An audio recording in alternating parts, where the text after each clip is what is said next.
Notre Père Céleste, c'est cela notre intention ce soir. Nous nous sommes rassemblés afin de croire seulement, ne croire que le Seigneur Jésus. Il y en a ici ce soir qui sont malades et affligés, et nous avons consacré notre service de ce soir à la guérison des malades et des corps brisés. Maintenant, comme le chanteur vient de chanter ce magnifique cantique, alors Jésus vint.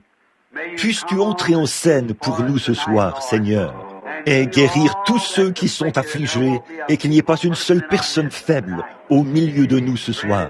Accorde-le, Seigneur, et aide-nous alors que nous regardons à la parole maintenant pour trouver la foi suffisante pour cette heure. Nous le demandons au nom de Jésus. Amen. À qui appartient-elle? Il y a ici une paire de lunettes que quelqu'un a perdue et qu'on a trouvée dans l'église. Si c'est la vôtre, eh bien, elle est ici, sur l'estrade, sur la chaire. Bon, je sais que beaucoup travaillent et qu'ils doivent rentrer tôt chez eux. Alors, je ne vais pas parler très longtemps et ensuite, nous ferons une ligne de prière afin de prier pour les malades. Cela me donne l'occasion de m'occuper de certains des cas urgents qui étaient dans la pièce. Je me suis occupé de certains cas juste avant d'entrer, tout à l'heure. Et cet après-midi, certains d'entre eux, bien sûr, sont très, très graves et extrêmes. J'ai aussi fait des visites et prié pour les malades. J'ai vu la main de notre Seigneur Jésus guérir les malades et les affligés. Comme il est merveilleux. Eh bien, il ne nous arrive pas très souvent d'avoir ces services de guérison, parce que d'habitude, le Saint-Esprit vient, et s'il y a un cas urgent, il le discerne rapidement, il relève cela et dit quelque chose à ce sujet. Quant aux autres cas, eh bien, peut-être que ce n'est rien de grave.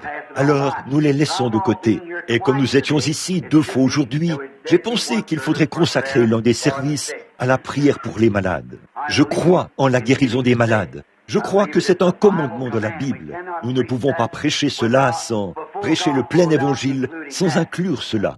Maintenant, il est possible, je ne sais pas encore, je n'ai pas encore téléphoné chez moi ce soir, mais il est possible que dimanche prochain, je sois de nouveau ici. Et si vous ne recevez pas de nouvelles de notre part cette semaine, si Billy ne vous donne pas de nouvelles, il le saura un peu plus tard cette semaine. Si vous n'avez pas de nouvelles, alors nous serons de nouveau ici dimanche prochain. Comme ça, vous aurez la journée de la fête du travail, voyez-vous, pour vous reposer. Et alors, ou pour retourner chez vous, voyez. Alors, nous allons essayer, si le Seigneur le veut. Bon, eh bien, si vous n'avez pas de nouvelles, je pense que Billy vous envoie une note, ou vous le dit pendant les services, d'une manière ou d'une autre. Alors, s'il ne vous appelle pas, c'est que je serai de nouveau ici, dimanche prochain. Frère Neville, si tu es d'accord que je sois là pour l'un des services, oh, c'est très bien. Si quelqu'un veut savoir, le petit Collins, ici, pendant la période des 7 sauts, les médecins avaient dit à ce petit garçon qui était atteint de rhumatisme articulaire aigu, qu'il devait rester couché sur le dos et boire à l'aide d'un tube. C'était tout. Son père et sa mère l'ont emmené de la maison et l'ont déposé dans la pièce. Et j'ai prié pour lui. Le Seigneur Jésus l'a guéri si parfaitement qu'il est retourné à l'école. Et l'administration de l'école les a convoqués à cause de cela. Alors, ils ont appelé le spécialiste qui s'occupait de lui. Et elle n'arrivait pas à croire. Ils n'arrivaient pas à croire une chose pareille. Ils ont amené le garçon pour lui faire subir des examens. Il était parfaitement normal et en bonne santé. Alors Jésus vint, et la puissance du tentateur a été brisée. Vous savez, c'est étrange. J'avais l'intention de demander à quelqu'un de chanter ce cantique ce soir. Et pendant que je m'occupais des gens là-bas, dans la pièce, voilà, c'est arrivé. Quelqu'un s'est mis à chanter cela, ici. Alors Jésus vint. Si on ne l'avait pas chanté, j'aurais demandé à quelqu'un de le faire avant que je ne prenne la parole ce soir. Donc, il fait toutes choses parfaitement. Maintenant, beaucoup d'entre vous qui avez une longue distance à parcourir vont attendre jusqu'à demain matin. Et j'apprécie cet effort. Certains d'entre vous rentreront chez eux en voiture ce soir, parce qu'ils doivent reprendre le travail de bonne heure demain matin. Et je sais que c'est difficile. Et quand j'y réfléchis et que je vois que moi aussi, je dépasse, vous savez, je deviens mélancolique. J'en arrive au point où ce qui m'arrive, c'est que j'ai ces passes quand je suis surmené. Et Satan vient me dire, voyons, personne ne se soucie de toi. Au fond, vois-tu, tu n'as aucun ami au monde. Et c'est que, souvenez-vous, je ne suis pas immunisé contre la tentation. Voyez-vous, je dois vaincre cela. Alors, quand je regarde en arrière et que je vois quelque chose comme ceci, je lui renvoie cela en pleine figure. Et je dis, qu'en est-il de ça? Ça m'aide à vaincre. Qu'en est-il de ça? C'est comme un de mes amis qui est assis ici dans la réunion. Il y a un clan, une sorte de clan qui ne croit pas à la guérison divine, qui est venu récemment rencontrer ce jeune homme et lui a dit, cette histoire qu'il prêche là-bas, à propos de la guérison divine, ça ne vaut rien. Or, cet homme habite dans le Kentucky, tout près d'une vieille dame qui, lorsque nous étions au lieu de campement d'Acton, qui se mourait du cancer. Et sa sœur est venue à la réunion ce soir-là avec un mouchoir qu'elle avait mis dans son sac à main. Et le Saint-Esprit a appelé cette femme qui se trouvait là-bas au fond. Et je n'avais jamais été dans cette région auparavant. Et elle lui a dit qu'elle avait là dans son sac à main un mouchoir qu'elle avait ramené de chez elle et que sa sœur habitait là-bas sur une certaine crête. Elle se mourait d'un cancer de l'estomac. Le médecin avait abandonné son cas. Et j'ai dit, allez mettre le mouchoir sur cette femme, car ainsi dit le Seigneur, elle vivra. C'est le soir où les voisins pensaient qu'il y avait là-bas l'armée du salut. Après que frère Ben est arrivé là-bas et a mis... Et par la suite, cette dame a été si parfaitement guérie qu'elle fait son travail à elle et celui de sa voisine. Et comme ce jeune homme connaissait ce cas, il a dit, alors, expliquez son cas. C'était réglé. Expliquez cela. Vous savez qu'elle avait le cancer. Elle était ici, à Louisville, et les médecins qui l'opéraient se sont simplement détournés. Recousez-la, remettez tout à sa place. On ne peut rien faire pour elle. Et maintenant, elle est parfaitement normale et bien portante. Il a dit, expliquez cela. C'était réglé, voyez. Vous savez, dans la Bible, il est dit, il n'avait rien à répliquer, puisque l'homme sur qui le miracle s'était opéré était là, au milieu d'eux. C'est là que cela met Satan dans l'embarras, n'est-ce pas? L'homme sur qui le miracle s'était opéré était là. Dieu ressuscite-t-il les morts? Voici un homme, assis juste ici, qui a été ressuscité des morts. Dieu guérit les malades? Oh là là, les mains pourraient se lever partout. Dieu guérit les malades. Et nous savons qu'il est le grand je suis, pas le grand j'étais ou je serai. Je suis, c'est vrai, je suis, c'est-à-dire toujours présent, partout, en tout temps, le même hier, aujourd'hui, éternellement. Bon, pour nous dépêcher, prenons maintenant la Bible bénie. Je veux lire un passage qui me troublait autrefois quand je le lisais. Et ce soir, je veux faire une ligne de prière et prier pour tous ceux qui désirent qu'on prie pour eux. Et maintenant, nous allons prendre Marc, l'évangile de Marc, le chapitre 11 de Marc. Et nous allons commencer à lire à partir du verset 22 de Marc, chapitre 11. Beaucoup d'entre vous connaissent ce passage de l'Écriture. Nous le connaissons bien. C'est le passage de l'Écriture sur lequel je méditais, frère Russell, quand il m'a parlé et m'a dit des choses au sujet de ces écureuils. Et c'était précisément sur ce passage de l'Écriture que je méditais. Ça a toujours été une énigme pour moi. Il a dit, si vous dites, non pas si je dis, si vous dites. Maintenant, lisons. Jésus prit la parole et leur dit, ayez foi en Dieu. Je vous le dis en vérité, si quelqu'un dit à cette montagne, ôte-toi de là et jette-toi dans la mer, et s'il ne doute point en son cœur,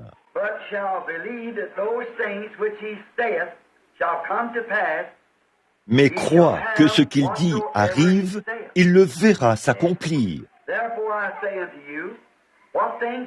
C'est pourquoi je vous dis, tout ce que vous demanderez en priant, croyez que vous l'avez reçu, et vous le verrez s'accomplir. Et lorsque vous êtes debout faisant votre prière, si vous avez quelque chose contre quelqu'un, pardonnez, afin que votre Père qui est dans les cieux vous pardonne aussi vos offenses. Mais si vous ne pardonnez pas, votre Père qui est dans les cieux ne vous pardonnera pas non plus vos offenses. Ainsi, la foi est basée sur le pardon. Et alors, comme nous l'avons dit ce matin, nous essayons de placer l'Église là où nous pourrons réellement voir les tons apostoliques agir au milieu de nous. C'est de cela que nous avons tous faim, et cela se trouve juste à la porte. Nous le voyons, mais nous voulons en voir davantage. Nous voulons que cette effusion soit d'une ampleur telle que ça nous aide, que ça se répande sur les autres. Souvenez-vous, Jésus, comme nous l'avons vu dans la leçon de ce matin, il n'a jamais utilisé sa puissance pour lui-même. Il l'a utilisée pour les autres. C'est pour cela qu'elle a été envoyée. Et parfois vous vous demandez, comment un homme comme lui, qui était si rempli de puissance, pouvait-il être malade? Oui, monsieur. J'ai lu quelque part dans un livre qu'après qu'il a ressuscité ce garçon, le fils de la veuve de Naïn, je crois que c'est dans Le Prince de la maison de David. Il s'est assis sur un rocher et s'est plaint d'un mal de tête. Voyez, il a porté nos infirmités. Les porter signifie les prendre sur soi. Vous voyez, il les a portés et il avait tout temps comme nous. Il avait de la maladie, il avait des tentations, il avait des ennuis, il avait des contrariétés, tout comme nous en avons. Parce qu'il devait être le médiateur qu'il fallait. Il devait donc être un participant, le laboureur du fruit, afin de percevoir clairement ces choses. La femme au puits et beaucoup d'autres choses. Voyez-vous, si nous regardons dans l'Écriture, je tiens à dire que je crois chaque passage de l'Écriture et qu'elle est vraie d'un bout à l'autre. Il y a aujourd'hui des critiqueurs qui refusent de croire cela. Une fois, un critiqueur a dit que quand Jésus envoyait ses disciples au carrefour où cet ânon était attaché, il avait arrangé d'avance l'endroit où cet ânon était attaché. Vous voyez, ils ne comprennent pas que c'est Dieu qui l'avait arrangé d'avance. L'autre jour, Dieu m'a dit, au sujet de frère Dame, qui est ici, que j'allais lui serrer de nouveau la main dans la rue. Chose étrange, je n'étais pas ici ce matin-là, mais 2 minutes de plus, ou 1 minute de plus, et je ne l'aurais pas rencontré dans la rue. Mais je suis descendu de la voiture juste à temps pour lui serrer la main, au moment où il passait dans cette rue. Il ne m'a pas reconnu, il ne portait pas ses lunettes, et donc il ne pouvait pas me voir. Quand il a entendu ma voix, il s'est mis à pleurer. Qu'était-ce? D'habitude, il ne fait pas cela, mais là, c'était une réponse à ce qui lui avait été dit là-bas, sous la tente à oxygène, qu'il le ferait. J'avais dit, vous allez aussi vous asseoir de nouveau dans l'église. C'était le désir de son cœur. Lorsque nous avons eu une série de réunions à Chicago, il voulait venir à ces réunions. C'était le désir de son cœur. Je lui ai envoyé un télégramme pour lui transmettre des salutations de notre part et de la part des enfants, et pour lui dire que nous prions afin qu'il guérisse rapidement. Et un frère plein d'amour, qui lui avait rendu visite, nous avait rapporté qu'il voulait tellement venir. Et le voici avec nous ce soir. Voyez, cela n'était pas arrangé d'avance. C'est le même Dieu qui a arrangé cela. Il fait concourir toutes choses parfaitement, de manière précise. Un critiqueur a dit une fois, ce n'est pas étonnant que Jésus ait pu prendre 5 pains et en nourrir 5000. A-t-il dit, les pains étaient plus gros à cette époque-là, et il a simplement coupé chaque pain pour en nourrir 1000. Je vous ferai remarquer que c'est ce qu'un petit garçon avait pour son dîner. Un petit enfant portait 5 pains qui pouvaient nourrir à satiété 5000 personnes. Alors, que dire des 12 paniers pleins qui avaient été recueillis par la suite? Voyez, oh, ils ne font que... Ce ne sont que des critiqueurs, c'est tout. Cela ne change pas la parole de Dieu. Elle reste la même. Vous voyez, elle va de l'avant. Bon, nous voulons maintenant parler de la foi, mais d'un type de foi différent. La foi parfaite.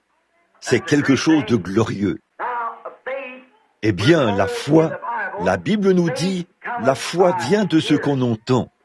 Là, vous ne pouvez pas être sauvé sans la foi.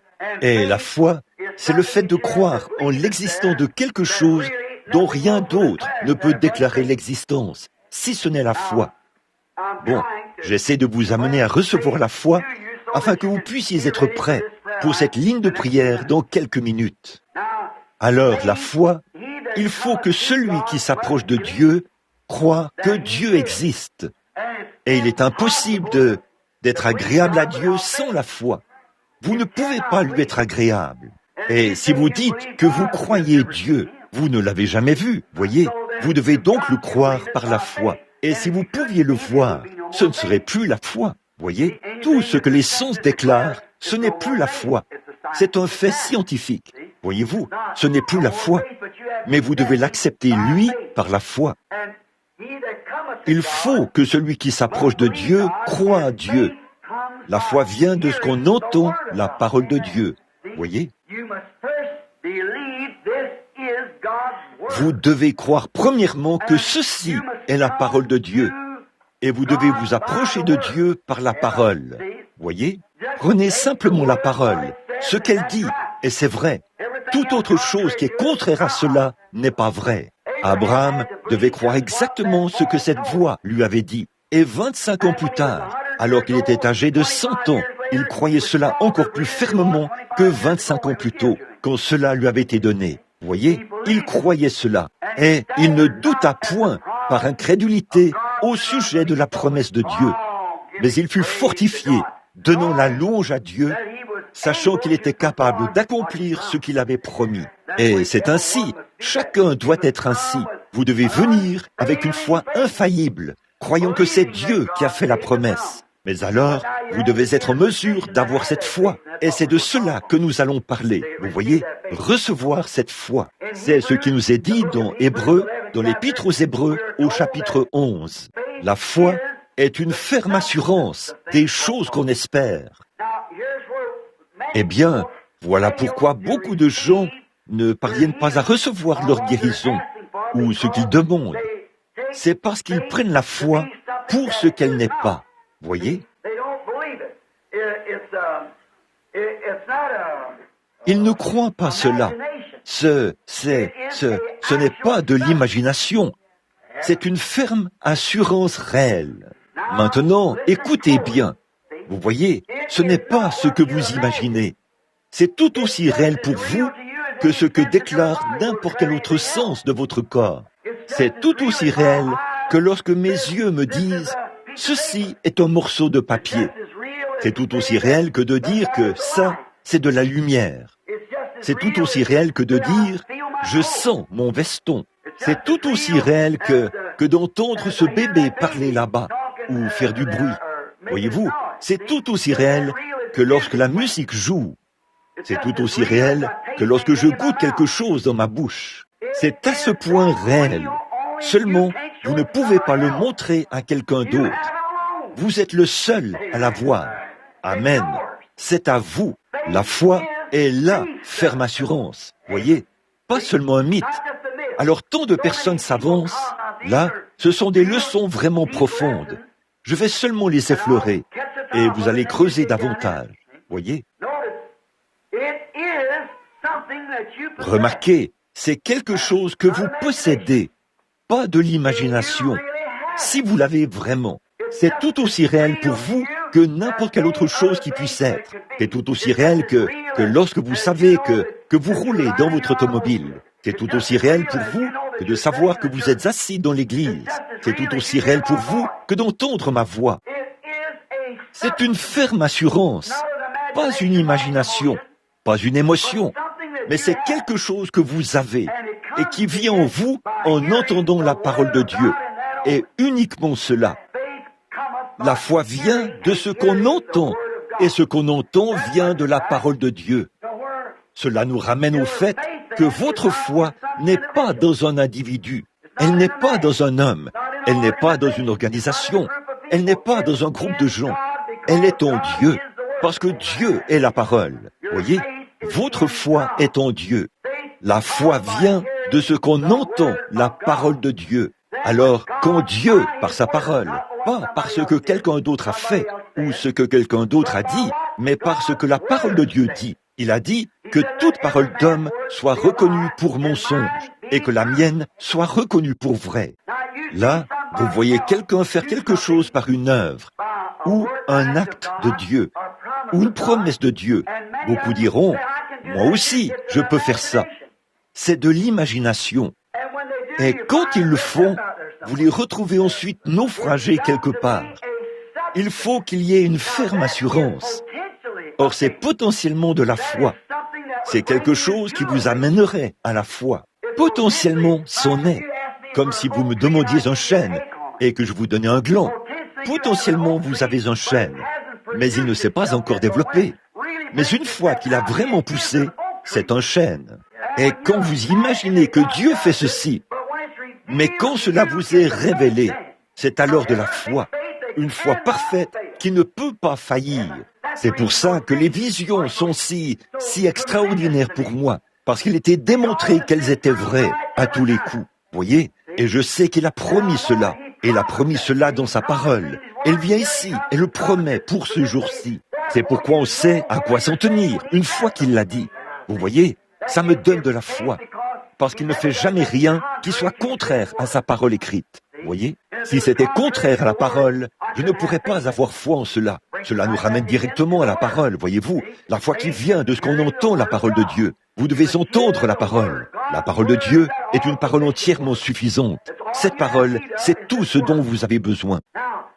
Alors, comme la foi est une ferme assurance, et là dans Hébreu, nous voyons ce qu'était la foi, et ce qu'ont fait ceux qui avaient la foi. Vous voyez, bien des fois, les gens ont la foi aujourd'hui, et le lendemain, ils ne l'ont plus. Le jour suivant, il se passe quelque chose, puis quelque chose d'autre. Mais une fois que Dieu l'a ancré, et que vous voyez cela, plus rien ne pourra vous ébranler. Autrement, vous ne ferez que sonder, tendre vers cela, présumer. Et présumer, c'est s'aventurer sans autorité. Vous essayez ceci, vous essayez cela, vous allez dans cette direction-ci, vous courez par ici, vous courez par là. Vous n'avez pas encore la foi. Mais quand? C'est ce que nous appelons la foi. Excusez-moi, je veux que vous... Merci frère. Je veux que vous saisissiez ceci maintenant.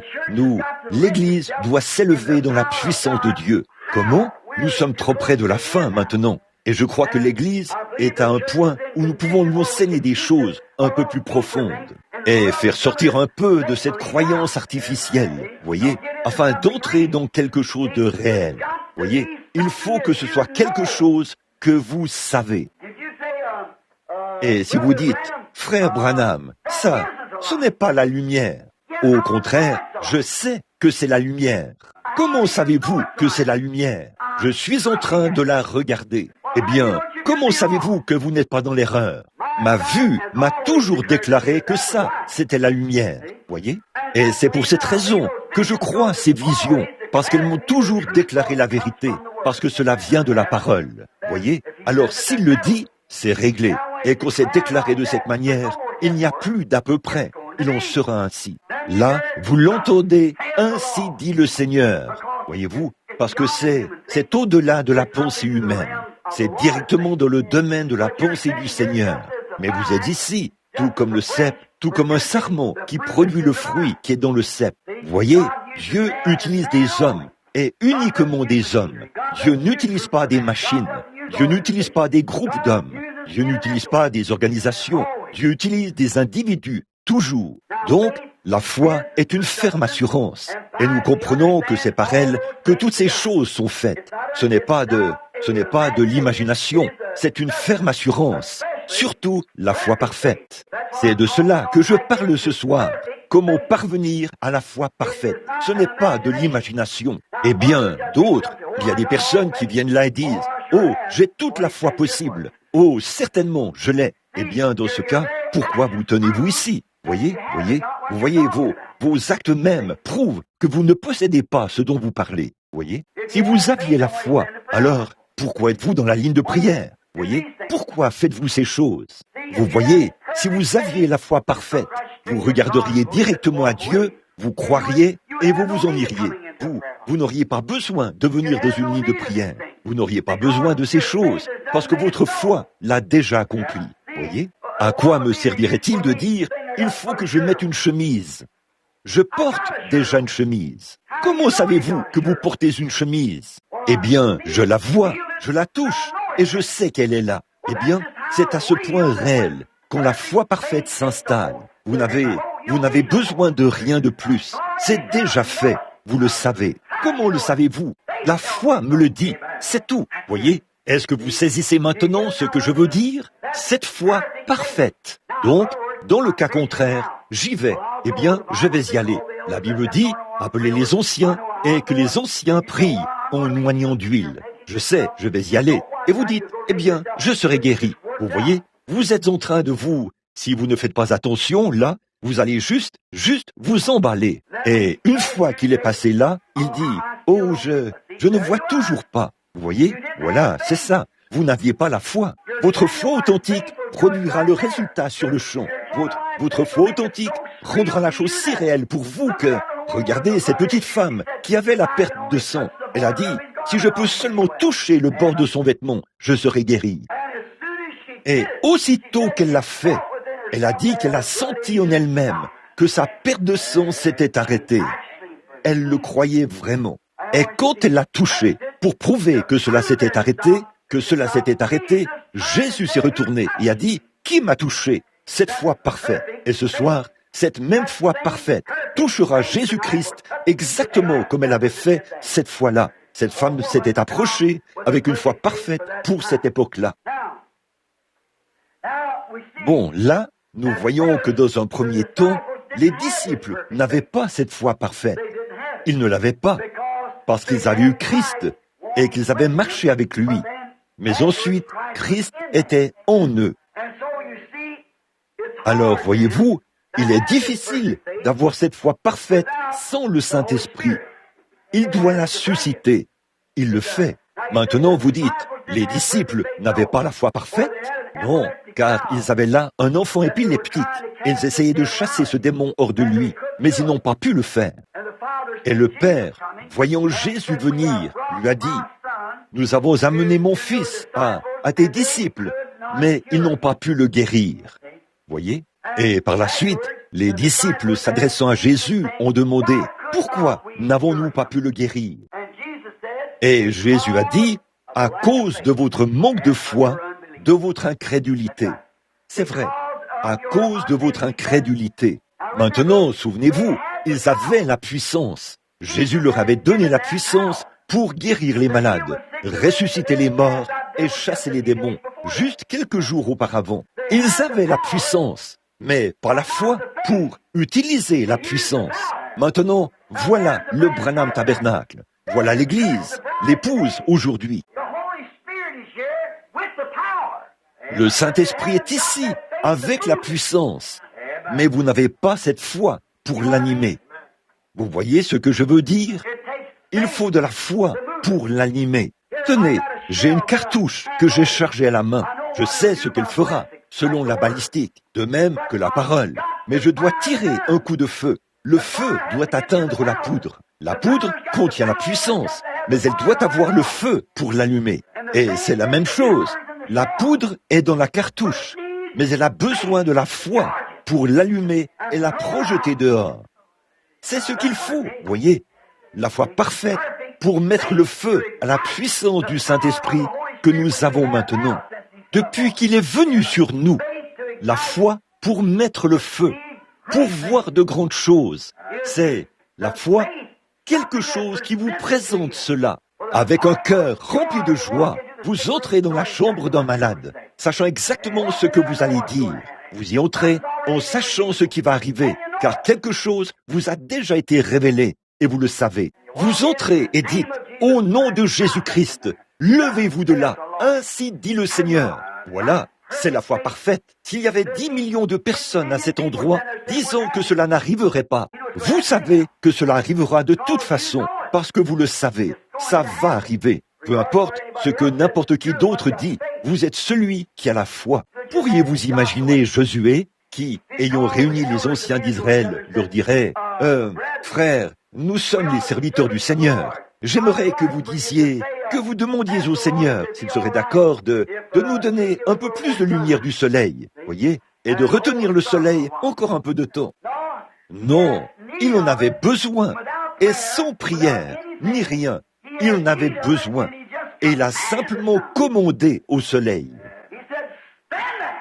Il a dit, « Arrête-toi là, j'ai un besoin, je suis au service du Seigneur. » Et il m'a envoyé ici pour faire ce travail. Et je suis en train de faire tout mon possible. L'ennemi a été mis en déroute. Et il s'est retrouvé quelque part. Là, si je laisse le soleil se coucher, ils vont se rassembler et me causer plus d'ennuis. Alors, arrête-toi. Et toi, lune, reste là. Amen. Elle est restée là pendant 24 heures. Alors, si le monde tourne et qu'il l'arrête, et que le soleil est resté quelque part sans se déplacer, qu'est-il alors arrivé? Là, vous faites de vous un incrédule si vous dites ceci. Et si vous ne le dites pas, vous bravez la science, parce qu'ils disent que si le monde arrête de tourner, il tombe. Alors, qu'en est-il? Et si vous dites que la parole de Dieu n'est pas vraie, alors vous êtes un incrédule, voyez? Mais c'est arrivé, c'est ça l'essentiel. Je ne connais pas la mécanique, mais c'est arrivé. Je ne connais pas la mécanique du Saint-Esprit, mais je sais qu'il est tombé sur moi. Je ne peux pas en expliquer la mécanique, mais j'en connais les bénédictions. C'est tout ce que je veux savoir. Les bénédictions du Saint-Esprit. Et la mécanique, c'est lui qui l'a fait marcher. C'est son secret. Ce garçon ne pouvait pas être guéri parce que les disciples avaient le pouvoir. Jésus leur avait donné le pouvoir de guérir toutes sortes de maladies, de chasser les démons, de purifier les lépreux et de ressusciter les morts. Il leur avait donné le pouvoir, mais ils n'avaient pas la foi pour exploiter le pouvoir qu'ils avaient. Alors, ils ont posé la question à Jésus et ont dit, « Eh bien, pourquoi n'avons-nous pas pu le faire ?» Maintenant, souvenez-vous, ils avaient la parole, et la parole était à leur chair. Et la parole leur avait dit, « Je vous donne le pouvoir. » Amen. Je vous donne le pouvoir. Et ils avaient le pouvoir, mais ils n'avaient pas la foi pour actionner la parole qui était en eux. Vous voyez ce que je veux dire? Mais Jésus l'avait. Il était la parole. Et il avait la foi que ce qu'il disait arriverait. Il a dit, « Oh, amenez-le ici. Jusqu'à quand vous supporterai-je » Il avait la foi avec sa puissance. Comment l'avait-il? Il a dit, « Je ne peux rien faire de moi-même. » Pourquoi? Il s'appuyait entièrement sur ce qu'il était. Il savait qu'il était la parole. Et il s'appuyait entièrement là-dessus. Et il avait foi en Dieu qui avait fait de lui la parole. Il était Dieu, la parole. Et ces choses étaient en lui.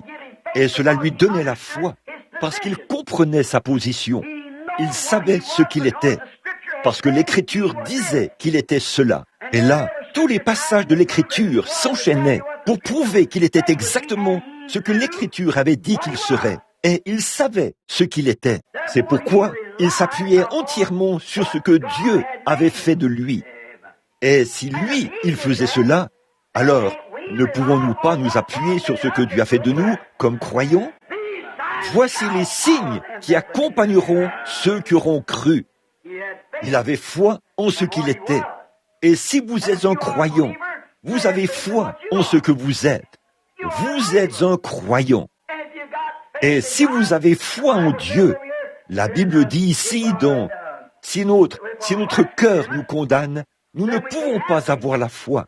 Mais si notre cœur ne nous condamne pas, nous avons alors la foi. Nous avons de l'assurance devant Dieu. Si vous voulez le lire, c'est dans Jean 3, 21. J'ai noté ce passage de l'Écriture ici. Maintenant, remarquez, je veux dire 1 Jean 3, 21. Remarquez, si nos cœurs ne nous condamnent pas, nous avons de l'assurance devant Dieu.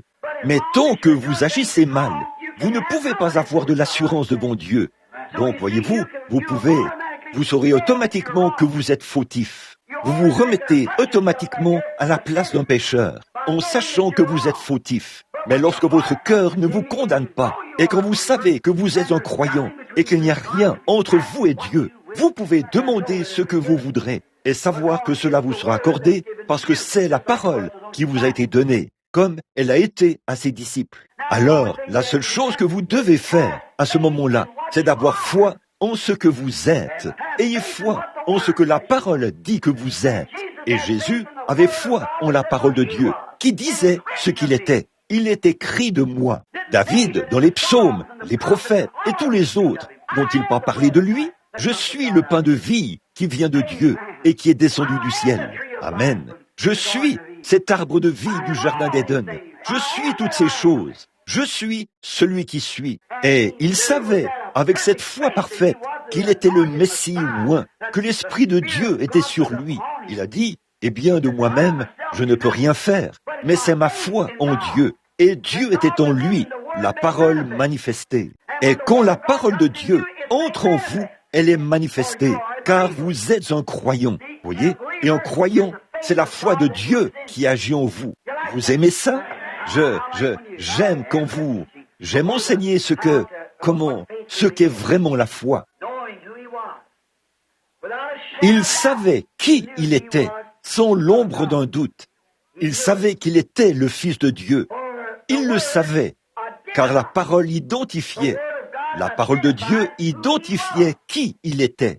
Il disait, si je ne fais pas les œuvres de mon Père, alors ne me croyez pas. Mais si je ne fais pas ces œuvres, ne me croyez pas. Mais si je les fais, alors croyez ces œuvres, car elles sont la manifestation de la parole qui avait été promise. Oh, si seulement vous pouviez en prendre conscience, un seul instant. Vous voyez, la parole elle-même l'identifiait, qui il était. Et il a dit, qui peut me déclarer coupable de péché? Autrement dit, qui peut me démontrer que ma vie et mes œuvres n'accomplissent pas exactement ce que le Messie est censé accomplir? Personne ne pouvait dire quoi que ce soit, car c'est ce qu'il était. Alors là, il avait la foi pour croire que tout ce qu'il dirait arriverait. Puis, il s'est retourné et a dit, vous ferez vous aussi les œuvres que je fais. Encore un peu de temps et le monde ne verra plus. Mais vous verrez, parce que je serai avec vous et même en vous. Ne vous inquiétez pas de ce que vous direz, car ce n'est pas vous qui parlerez, mais votre Père qui demeure en vous. C'est lui qui parle, ce n'est pas moi. C'est le Père qui demeure en moi. C'est lui qui fait les œuvres. Vous voyez ce que je veux dire? Bon, ce qui identifie un chrétien de l'Écriture, ce sont ces paroles qu'a prononcées Jésus. Voici les signes qui accompagneront ceux qui auront cru. Alors, comment pouvez-vous dire que vous êtes un croyant, un peuple, et nier ces paroles? Comment pouvez-vous dire que vous êtes un croyant et nier une partie de cette parole? Voyez, vous ne pouvez pas le faire. Vous n'êtes pas un croyant. C'est pourquoi les signes ne peuvent pas vous accompagner, parce que vous acceptez uniquement ce que vous voulez croire et vous en laissez le reste. Vous ne la croyez pas, mais vous devez accepter toute la chose et la croire. Et si vous croyez vraiment, pas soi-disant croire, mais réellement croire, alors voici les signes qui accompagnent ceux qui croient. Oh, pourrait-on comparer un chrétien d'aujourd'hui avec ces chrétiens d'autrefois? Combien ces disciples marchaient dans la puissance de l'Esprit, poussés par le Saint-Esprit à le faire, tel un prisonnier, comme je l'ai prêché l'autre soir, un prisonnier de la parole et de la volonté de Dieu. Il ne pouvait même pas bouger avant que Dieu ne le pousse à le faire. N'aimeriez-vous pas voir une telle église se lever? Elle le fera, retournera à cela. Ça doit arriver. C'est vrai, ça arrive. C'est en route maintenant, je le crois. Car la parole l'a identifié, a identifié ce qu'il était. Et la même parole nous identifie. Voyez? Si un homme m'aime, il gardera mon commandement. Et s'il dit qu'il m'aime et qu'il ne garde pas mes commandements, ça veut dire tous les commandements, c'est un menteur. Et la vérité n'est même pas en lui. Vous dites, eh bien, je ne crois pas tout. Eh bien, alors, vous n'êtes qu'un incroyant, c'est tout. Si la Bible dit, alors c'est vrai. Ça règle la question pour l'éternité. Ce que la Bible dit, c'est la vérité. Remarquez le passage où il nous a dit, si vous demeurez en moi et que ma parole demeure en vous, Jean 15, si vous demeurez en moi, voyez-vous, avoir foi en lui, vous demeurez en moi et que ma parole demeure en vous. Alors, vous demandez ce que vous voudrez. Alors, vous voyez, il savait qui il était. C'est pourquoi il avait la foi. La foi a pu produire lorsqu'il a su ce qu'il était. Donc, si vous demeurez en moi et que ma parole demeure en vous, alors vous savez qui vous êtes. Demandez ce que vous voudrez et cela vous sera accordé.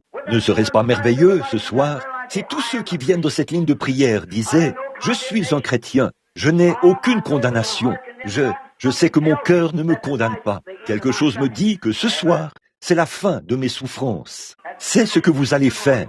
Vous repartirez d'ici avec quelque chose. Peu importe combien vous venez avec émotion et tout ce que vous faites, ça ne marchera pas tant que cette foi parfaite ne sera pas manifestée et identifiée en vous comme étant une ferme assurance. Mais lorsqu'elle est là, rien ne peut plus vous ébranler et vous en détacher. Si vous aviez le cancer et que le médecin vous avait dit hier que vous alliez mourir avant lundi matin, votre cœur est atteint, vous ne pouvez plus respirer, le cancer vous a complètement rongé. Votre système sanguin est complètement rempli de cancer, quel que soit votre état, et que quelque chose vienne à vous avec la ferme assurance de cette foi authentique. La foi parfaite devient une ferme assurance en vous. vous ririez au nez de ce médecin. Vous seriez comme le brave Élie, lorsqu'il marchait devant l'idole en disant « Pourquoi ne l'appelez-vous pas un peu plus fort ?» Peut-être qu'il est occupé. Il savait ce qu'il allait faire, parce que Dieu lui avait dit ce qui allait arriver. Il a dit que le Dieu qui répondra par le feu soit Dieu. Ils ont dit « Nous acceptons cette proposition » et ils ont versé de l'eau sur les autels. Ils se sont fait des incisions. Ils ont tout fait et ont appelé « Ô Baal, réponds-nous » Élie était calme au possible. Il a dit « Appelez un peu plus fort » Il a dit « Il est peut-être occupé. Il est peut-être à la pêche. Il fait peut-être autre chose, voyez-vous. Il est parti quelque part. » Il se moquait d'eux parce qu'il savait que cela allait arriver. Oh, regardez bien quand il a tout mis en place. Il s'est avancé là et a dit « Éternel, Dieu d'Abraham, d'Isaac et d'Israël ». Il ne l'a pas appelé par son nom, Jacob, le filou. Il l'a appelé Israël, le prince avec Dieu. Éternel, Dieu d'Abraham, d'Isaac et de ce prince, Jacob. Que l'on sache aujourd'hui que je suis ton serviteur et que j'ai fait ceci, non pas selon mon désir, non pas de moi-même, mais que c'est sur ton ordre que j'ai fait ceci. Selon ta volonté, tu m'as dit ce qu'il fallait faire. Tu m'as montré que ces choses seraient ici. Maintenant, j'ai versé l'eau sur l'autel. J'ai fait toutes ces choses sur ton ordre. Maintenant, qu'on le sache. Et quand il a dit cela, le feu est tombé des cieux. Il était tout à fait certain que ça allait tomber, parce qu'il avait la ferme assurance. Pourquoi ? La parole l'avait dit. Or, cette même Bible est la même parole de Dieu. Et quand vous pouvez recevoir la ferme assurance, c'est-à-dire la foi parfaite, la ferme assurance que cette promesse que Dieu a faite vous appartient. Comment vous sentez-vous, frère Branham, quand vous vous tenez là et que vous voyez venir des gens qui parlent différentes langues et tout? Avez-vous peur? Non, monsieur. Non, monsieur. C'est lui qui l'a dit. Je n'ai encore jamais eu peur, parce que c'est lui qui me l'a dit, et je crois que c'est la vérité. S'il me disait ce soir d'aller au cimetière présidentiel et de ressusciter George Washington demain matin, j'inviterais le monde entier. Venez voir cela s'accomplir. Je dirais, faites venir amenez tous les critiqueurs que vous pouvez et placez-les là. Vous allez voir la gloire de Dieu. Mettez cette chaise ici, afin que vous puissiez vous asseoir et vous reposer un petit moment. Il sera là dans un instant, dès que je l'aurai appelé. Ce soir-là, en Finlande, quand ce petit garçon, ce jour-là plutôt, gisait là mort, il était étendu là depuis une demi-heure, écrasé, le sang coulait de ses yeux, de son nez et de ses oreilles. Ses petites jambes étaient brisées, dans ses petites chaussettes. Ses pieds sortaient du bout de ses chaussettes. Il n'avait plus de souliers. J'ai regardé et je me suis dit, ça devrait être ce garçon. J'ai dit, dites, regardons la page à la fin de cette Bible, frère Moore. Nous avons demandé à frère Lindsay, à frère Moore, de regarder cela. Il arrivera, dit le Seigneur. Oh là là, qu'il y aura un pays où il pousse beaucoup d'arbres toujours verts. Des rochers seront amoncelés. Un petit garçon aux cheveux coupés courts, portant un petit pantalon court, qui se boutonne ici en haut, et ses pieds, ses longues chaussettes remontées bien haut. Il aura les yeux bruns, qui seront révulsés. Il sera tué dans un accident d'automobile, mais tu lui imposeras les mains et il reviendra à la vie. Voilà, c'était écrit là, et il gisait là. Amen. Attendons simplement la parole. J'ai dit, si ce garçon n'est pas vivant dans quelques minutes, alors je suis un faux prophète. Chassez-moi de la Finlande. Mais s'il est vivant, tombez sur votre face et repentez-vous. J'ai dit, ô mort, tu ne peux pas le retenir. J'ai appelé son esprit conformément à la parole de Dieu, au nom de Jésus-Christ. Et il s'est levé d'un bond. C'est vrai, voyez. Oh là là, la foi, vous voyez, c'est accroché. Dieu l'avait dit, et c'était là. Or là, c'est Dieu qui parle en ce jour-ci, par des visions. Mais ceci, si cette vision était contraire à ceci, elle serait fausse. Ceci est plus que la vision. Si une vision est contraire à la parole, laissez-la de côté. Elle n'est pas de Dieu. Dieu ne contredit pas sa propre parole. Alors, si cette parole vous dit quelque chose, vous pouvez donc avoir la même confiance. Alors que cela va arriver. Il n'y a rien. Si elle dit, ils imposeront les mains aux malades, et les malades seront guéris. Eh bien, frère, si la foi, cette foi parfaite, s'accroche à cela, vous, lorsque vous aurez passé par cette ligne de prière, vous sauterez et vous pousserez des cris, jusqu'à ce que vous, quand vous partirez d'ici, c'est terminé, tout est terminé, c'est fini. Si vous aviez une requête dans votre cœur et que vous croyez que la prière qui a été faite pour cela sera exaucée, vous n'avez rien à discuter. C'est ce qui va arriver, comme pour la femme avec la perte de sang. Jésus avait la foi parfaite. Il l'avait. Elle est venue parce qu'il était la parole. Et vous devenez la parole. Vous devenez la parole comme vous recevez la parole. Si vous demeurez en moi et que mes paroles demeurent en vous, si mes paroles cette parole demeure en vous, alors demandez ce que vous voudrez et cela vous sera accordé. Voyez, si vous dites à cette montagne, ôte-toi de là, et que vous ne doutez pas, mais croyez en ce que vous avez dit, alors vous verrez s'accomplir ce que vous aurez dit. Quand vous priez, croyez que vous avez reçu ce que vous avez demandé, et vous le verrez s'accomplir. Cela vous sera accordé. Le temps, l'espace, ni rien d'autre ne peut changer cela. Vous savez que c'est accompli. C'est déjà terminé. Maintenant, regardez. Et là, il nous a dit, si vous demeurez en moi et que ma parole demeure en vous, ici, dans Jean, vous pouvez demander ce que vous voulez et cela vous sera accordé. Alors, reconnaissez votre position dans l'Écriture en tant que croyant. Voyez-vous, vous devez reconnaître votre position, comme lui, il a reconnu sa position. N'est-il pas écrit que Christ viendrait et aussi tout ce que Christ ferait? Il a dit à Cléopas et aux autres ce matin-là. N'est-il pas écrit dans les Écritures qu'ils devaient souffrir et être mis à mort, puis ressusciter le troisième jour? Il a dit, pourquoi êtes-vous si lents à comprendre? Et ils se sont dit, oh, cet homme parle un peu différemment des autres hommes. Et ils ont découvert par la suite, après être entrés dans l'auberge, que c'était lui. Vous voyez, leurs yeux étaient empêchés de le reconnaître. Vous voyez, ils avaient remarqué qu'il se référait continuellement à cette écriture. Ils ont su que c'était lui. Maintenant, vous devez croire en ce que vous demandez. Si vous êtes un croyant, reconnaissez-vous comme tel. Reconnaissez que ces choses sont pour vous. S'il y a une condamnation dans votre vie, commencez par rectifier cela. Vous voyez, si vous avez une condamnation dans votre moi, ou vous pourriez demander à Oral Roberts et à une douzaine d'autres personnes qui ont la foi de venir prier pour vous et sautiller et qu'on verse des litres d'huile sur vous, ça ne bougera pas. C'est vrai.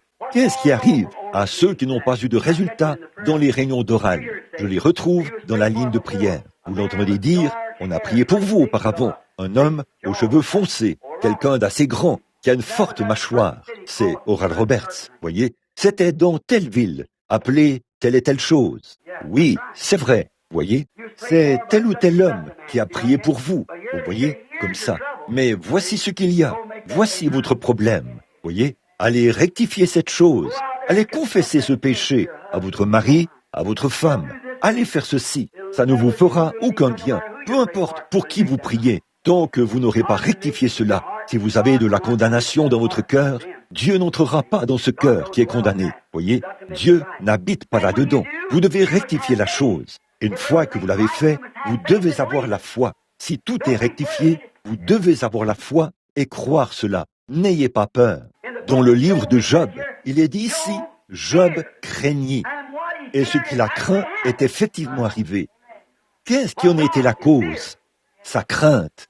C'est ce qui a produit cela. Sa foi l'en aurait préservé, mais sa crainte le lui a amené. Il avait peur que cela arrive, et cela est effectivement arrivé. Or, s'il avait su que cela n'arriverait pas, cela ne serait pas arrivé. Vous voyez ce que je veux dire? Si vous avez peur lorsque vous venez dans la ligne de prière, peut-être que je n'ai pas assez de foi. Ça n'arrivera jamais. Ne vous en faites pas, voyez. Mais si vous savez que cela va arriver, cela arrivera. Voyez? Vous voyez, c'est une ferme assurance de quelque chose. Job craignait que ces choses lui arrivent, et elles lui sont arrivées. Si vous avez peur que votre maladie vous quitte, ou qu'elle ne vous quitte pas, elle ne vous quittera pas. Si vous avez la foi, elle vous quittera.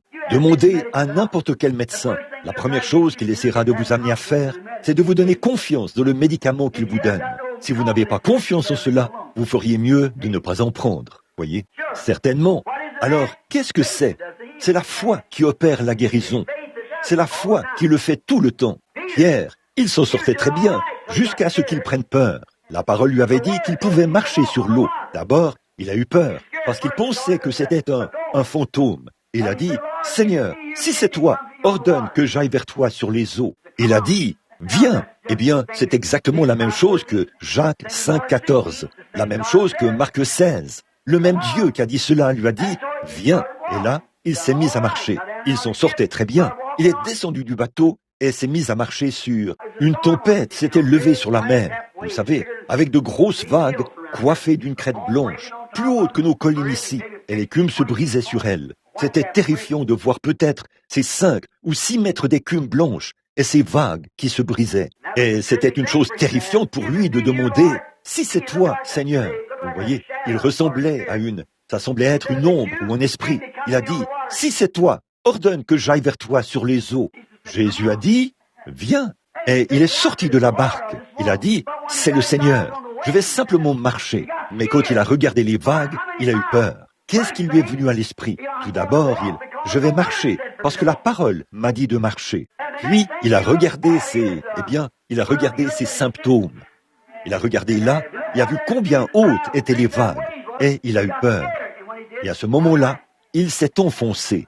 Voyez, ce qu'il craignait est arrivé. Ce qu'il croyait est arrivé. Quand il croyait qu'il pouvait marcher, il marchait. Quand il a cru et qu'il a eu peur dans sa croyance, sa ferme assurance l'a quitté. Voyez, il continuait de professer sa foi, mais il n'avait pas la ferme assurance. La ferme assurance aurait passé par-dessus cette crête blanche et serait allée directement vers lui, vous voyez, s'il avait la foi parfaite, voyez, mais il ne l'avait pas. Il pensait qu'il l'avait. Il l'avait au début. Il était prêt à s'aventurer sur le champ. Oh, le Seigneur m'a dit de le faire. Ça doit arriver. Alors, il est tout de suite sorti de la barque et s'est mis à marcher. Il n'a jamais pensé aux vagues, combien elles étaient contraires. Cela ne lui est jamais venu à l'esprit. Eh bien, si vous vous mettez à penser, eh bien, attendez un peu. Et vous savez, j'étais malade si longtemps, arrêtez. Vous feriez mieux de retourner dans la barque. Voyez. Mais quand vous arrêtez de penser à ça, Abraham ne considéra point que son propre corps était déjà usé et que Sarah n'était plus en état d'avoir des enfants. Il n'a pas pensé à cela. Il ne l'a même pas considéré. Cela ne lui est même pas venu à l'esprit. Il ne l'a même pas du tout considéré. Il n'a considéré que ce que Dieu avait dit et il est allé de l'avant. Tant que Pierre a fait cela, il a marché. Mais Jésus vivait dans un monde que personne ne connaissait. Il était une personne étrange. Il vivait dans un monde de foi parfaite, dans le Dieu parfait, dans lequel il était. Si nous vivions dans la foi parfaite, la foi d'un chrétien, ce que nous sommes, nous serions des mystiques aux yeux du monde. Les gens ne vous comprendraient pas. Vous marcheriez par l'esprit. Ce que l'esprit dirait, vous le feriez. Ce qu'il interdirait, vous ne le feriez pas. Alors les gens se mettraient à dire, vous seriez une personne mystique à leurs yeux. C'est pareil pour tous les croyants. Ils sont des mystiques. Les gens ne comprennent pas parce qu'ils vivent dans leur monde à eux. Jésus vivait dans un monde auquel personne d'autre ne pouvait accéder. Les disciples ne pouvaient pas le comprendre. Quand il leur a parlé et a dit ceci, alors ils ont dit, eh bien, tu parles par énigme. Nous ne comprenons pas cela. Comment est-ce possible? Vous voyez, il n'était pas dans le monde dans lequel il vivait. Vous voyez, il ne pouvait pas le comprendre. Personne ne pouvait le comprendre. Ainsi, quand un homme vit par la foi et marche par la foi, là, je veux dire, la foi qui est une ferme assurance, il est coupé du monde entier et il devient une nouvelle créature en Christ. Alors là, vous commencez à voir l'étoffe de l'épouse. Voyez. Là, vous commencez à être dans la condition nécessaire pour être enlevé. Cela s'applique à chacun de nous, pas seulement aux pasteurs, aux diacres, aux administrateurs. Cela s'applique aux laïcs. Chaque individu marche dans un monde avec Dieu seul. Vous êtes baptisés dans ce royaume et il n'y a personne là, si ce n'est vous et Dieu. Voyez, il vous donne ses ordres et vous les exécutez. Quoi qu'il dise, il n'y a nulle part l'ombre d'un doute. Vous persévérez dans votre marche. Si le Seigneur dit ceci, il n'y a personne au monde qui puisse vous en dissuader. Vous continuez à avancer sans broncher. Là, vous arrivez à la foi parfaite, la perfection parfaite qui ne peut pas faillir. Cette foi-là ne faillit jamais. Oui, avec sa foi parfaite, il était un mystique à leurs yeux. Et il en est de même maintenant pour ceux qui ont la foi parfaite. Ils sont des mystiques aux yeux des autres. Il nous est enseigné de résister au diable et il fuira loin de nous. Et lui résister, c'est simplement le rejeter. Lui résister, c'est simplement s'éloigner de lui. Si Dieu a dit une certaine chose, peu importe ce que le diable essaie de vous dire, vous ne l'écoutez même pas. Vos oreilles sont sourdes à tout, sauf à ce que l'Esprit dit. Voyez, que celui qui a des oreilles, qui écoute, entende ce que l'Esprit dit aux églises. Celui qui possède un poste d'écoute, qui capte ce que l'Esprit dit aux églises. Voyez, ce que Satan dit, eh bien, je ne peux vraiment pas, ça n'a rien à... Eh bien, si vous enseignez cela, la dénomination mettra, ça n'a rien à y voir. Il continue quand même à avancer. Que celui qui a des oreilles entende ce que l'Esprit dit aux églises. Vous savez, dans la Bible, il y est constamment dit cela, que celui qui a la foi, que celui qui a des oreilles pour entendre, entende. Voyez, que celui qui a de l'intelligence calcule le nombre de la bête. Toutes ces différentes choses, que celui qui l'a le dise aux autres, afin qu'il l'ait. Et c'est par la foi, ce dont nous parlons maintenant, la foi que vous devez avoir, cette foi parfaite, cette foi qui dit oui. Il n'y a rien qui puisse dire non quand Dieu dit oui. Voyez, quand il dit oui, c'est oui. Et rien ne peut jamais vous enlever cela. Avec sa foi parfaite, il était très étrange. Et le diable n'est pas resté très longtemps autour de lui. Nous avons vu cela dans la leçon de ce matin, lorsqu'il s'est présenté là, avec ce grand bluff de conception intellectuelle. Il a bluffé devant Jésus lorsqu'il est arrivé là. Et il s'est rendu compte qu'il s'est heurté contre une ligne de 10 000 volts. Et cela l'a projeté en arrière. Oui, monsieur, il a dit, il est écrit, l'homme ne vivra pas de pain seulement. Il a reçu un choc à ce moment-là. Il est revenu avec un peu plus de douceur la fois suivante, lorsqu'il a dit, eh bien, tu es un grand homme, tu peux te vanter ici, être quelqu'un. Il a dit, arrière de moi, Satan. Oh là là, quelle rencontre il a eue. Et tu ne tenteras point le Seigneur ton Dieu. Vous voyez, il a prouvé à Satan qu'il était le Seigneur Dieu, car il est écrit, tu ne tenteras point. Eh bien, si Satan n'avait pas su que c'était le Seigneur Dieu, il aurait dit, attends une minute, tu n'es pas cette personne. Mais il s'est bien gardé d'en débattre avec lui. Il savait sur quel terrain se tenir. Il a dit, tu ne tenteras pas le Seigneur ton Dieu. Et c'est ce qu'il était. Et Satan s'est bien gardé de dire cela, parce que les œuvres de Jésus avaient déjà prouvé qu'il était ce Seigneur, ton Dieu.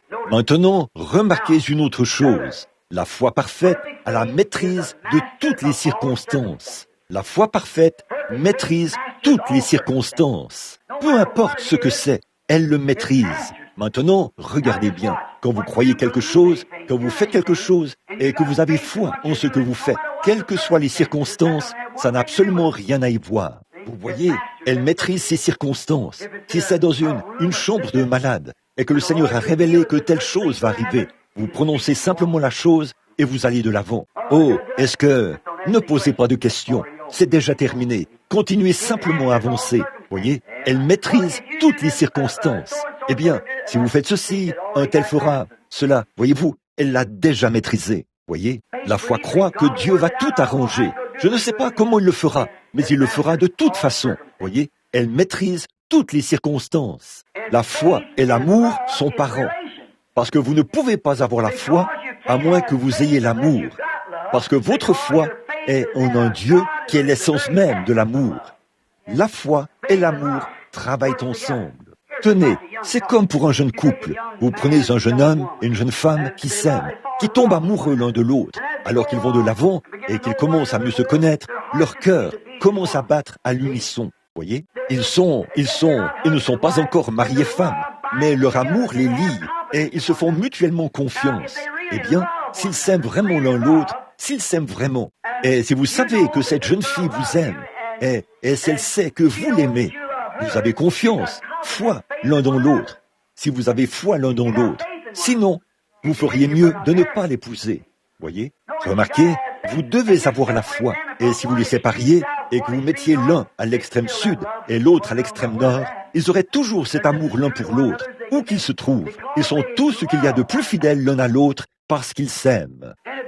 Et si vous aimez le Seigneur, non pas pour essayer d'échapper à l'enfer, mais si vous aimez le Seigneur, alors vous avez foi en Dieu, voyez-vous. Si vous l'aimez vraiment, c'est comme une jeune fille. Ça s'est passé ici, à Louisville, il n'y a pas longtemps. Une femme, elle était chrétienne depuis de nombreuses années. Mais son mari était tombé amoureux. Elle était tombée amoureuse de cet homme. Ils n'étaient chrétiens que depuis quelques années. Ils se sont donc mariés. Ils s'aimaient et avaient confiance l'un en l'autre. Et ils se sont mariés. Alors la femme a dit à l'homme, elle a dit, « Chérie, ça doit être dur pour toi. Tu n'es qu'un jeune chrétien. Tu as dû passer par tant de choses. Ce qu'il y a, c'est qu'il buvait. » Elle a dit, « Tu as dû passer par tant de choses. » Et elle a dit, « Je sais que tu vas forcément être terriblement tenté. » Et elle a dit, « Je veux que tu saches une chose maintenant. Eh bien, s'il t'arrive de tomber, qu'il t'arrive de succomber à une tentation et que tu es vaincu, ne reste pas loin de la maison. Reviens ici même, parce que je serai ici à t'attendre. Et je vais t'aider à prier à nouveau jusqu'à exaucement, jusqu'à ce que tu obtiennes la victoire. Je vais rester avec toi, parce que quand je t'ai épousé parce que je t'aimais. Et peu importe ce que tu es, je t'aime quand même. Quelques jours plus tard, alors qu'il mangeait son dîner avec d'autres hommes dans la chaufferie, il leur a raconté cela. Il a dit, « Eh bien, comment un homme pourrait-il faire quelque chose de mal quand quelqu'un vous aime à ce point ?» Voyez? Voilà, c'est ça. Comment pourriez-vous abuser de cette confiance? Et quand nous étions des pécheurs, des étrangers, sans Dieu, dans le monde, dans cette boue, cette vase, comme je l'ai dit ce matin, Dieu est venu à nous. Dieu vous a cherché. Vous n'avez jamais cherché Dieu. Nul ne peut venir à moi si le Père ne l'attire premièrement. Et Dieu est descendu dans cette boue où vous étiez. Vous y a cherché et vous en a fait sortir. Cela devrait créer un amour parfait. Regardez ce que vous étiez et regardez ce que vous êtes. Qui a fait cela? Quelqu'un qui vous aime. Alors, ne pouvez-vous pas avoir foi en ce qu'il vous a promis? Un vrai amour authentique créera en vous la confiance en sa parole. Il m'a pris quand je n'étais rien. Je ne suis toujours rien, mais je suis dans sa main. Vous voyez, il m'a pris et il m'a aimé alors que j'étais repoussant. Il vous a aimé alors que vous étiez repoussant, mais il vous a changé. C'est comme ce qu'avait dit la sœur de couleur, cette fois-là, dans son témoignage. Elle avait dit, je ne suis pas ce que je devrais être, et je ne suis pas ce que je voudrais être, mais je ne suis plus ce que j'étais. Elle savait qu'elle avait fait du chemin, qu'il s'était passé quelque chose. Et c'est comme ça. Si Dieu, lorsque je lui étais étranger, m'a tant aimé qu'il s'est baissé pour m'attraper et me relever, cela me donne l'assurance qu'il veut m'utiliser. Il le fait dans un but. Il a vu quelque chose en moi. Il a vu quelque chose en vous. Il avait une raison de vous sauver. Regardez les gens qui ne sont pas sauvés aujourd'hui. Regardez les millions qu'il aurait pu prendre à votre place. Mais c'est vous qui l'a pris. Amen. Personne ne peut prendre votre place. Amen. Vous êtes dans l'économie de Dieu. Personne ne peut le faire. Ça, c'est son amour envers vous. Alors, votre amour ne s'élancera-t-il pas aussi vers lui? C'est une histoire d'amour. Quelle que soit la situation, les circonstances sont régies par cet amour qui crée la foi. Dieu vous aime et vous aimez Dieu. Et vous vous aimez les uns les autres. Et c'est ce qui produit la foi. Très bien. Alors, rien ne peut empêcher que cela produise exactement ce que Dieu a promis que cela ferait. Maintenant, regardez bien. La foi parfaite est pure, tout aussi pure que l'amour. Voyez? Or, quand vous aimez quelqu'un et que vous aimez votre mari ou vous aimez votre femme, eh bien, il ne sert à rien que quelqu'un vous dise que vous n'aimez pas cette personne, parce que vous l'aimez, et vous savez que vous l'aimez. Alors, si je vous demandais, comment pouvez-vous vous prouver que vous l'aimez? Oh, je peux le prouver par la conduite que j'ai envers lui. Voyez, je suis une épouse fidèle et honnête. Je suis un mari loyal et honnête. Et pour moi, c'est la preuve que j'aime ma femme ou que j'aime mon mari. Vous voyez, votre vie prouve ce que vous êtes. C'est pareil pour le christianisme. Voyez, votre foi, vous avez confiance l'un en l'autre. C'est pur. Et c'est quelque chose de réel. Vous ne pouvez pas le montrer à quelqu'un d'autre, mais vous l'avez. Et vos actes le prouvent. Et quand vous avez une foi pure et sans mélange, comme l'amour que vous avez pour votre compagnon, alors vous le prouvez par la façon dont vous agissez. Vous ne vous plaignez plus. Vous savez que c'est accompli et vous allez simplement de l'avant. Peu importe l'apparence de la chose ou ce que quiconque dit, vous savez ce qui s'est passé. Vous savez que c'est terminé. Aussi bien que vous savez que vous aimez votre mari, aussi bien que vous savez que vous aimez. Vous voyez, l'amour et la foi doivent aller de pair. Ils sont parents. Ils s'aiment. L'amour produit la foi. Quand Satan nous tente, nous devons lui résister avec une foi parfaite, en une parole parfaite, comme l'a fait Jésus. La parole de Dieu est parfaite. Nous devons avoir une foi parfaite en cette parole parfaite et résister à Satan. Maintenant, dépêchons-nous et allons aussi vite que possible. Par sa foi en sa parole, il vint. Nous pouvons tout vaincre, à la fois la mort, le séjour des morts et la tombe. Nous savons que Dieu est Dieu. Par cette foi parfaite, en la parole parfaite de Dieu, il a vaincu tout ce qui est entré en contact avec lui. La mort ne pouvait même pas tenir en sa présence. La maladie ne pouvait pas tenir en sa présence. Ce qui coulait de lui était semblable à des fleuves de vertu qui coulaient continuellement. La vertu sortait de son vêtement. Les gens se couchaient dans son ombre. Ils s'avançaient là, touchaient son vêtement et étaient guéris. Après que cette femme a fait cela, tout le monde a voulu toucher son vêtement, parce qu'ils avaient vu que de lui sortait continuellement de la vertu qui coulait comme un fleuve. Il était là à marcher dans le monde avec une foi parfaite, parce qu'il était la parole. Et là, si vous demeurez en moi, par lui, il vous a porté la parole, et que mes paroles demeurent en vous, alors marchez de la même manière. Des vertus coulent de vous, les fleuves, les sources des bénédictions de Dieu se déversent sur les gens. Vous voyez ce que je veux dire? Et là, vous ne simulez pas cela, vous ne l'imaginez pas. Cela arrive effectivement et vous le voyez. Si ce n'est que de l'imagination, ça ne sert à rien. Mais si c'est vraiment là, alors c'est vraiment arrivé. Maintenant, remarquez, vous voyez, par cela, quand il s'est tenu là et qu'il a dit, si vous détruisez ce corps, ce temple, je le relèverai en 3 jours. Pourquoi? Il était tout à fait convaincu qu'il le ferait, parce que les Écritures avaient dit qu'il le ferait. Le Messie, je n'abandonnerai pas son âme dans le séjour des morts, et je ne permettrai pas que mon sein voie la corruption. Un prophète, à qui vient la parole, avait dit que cela arriverait, et il savait qu'il était cette personne-là.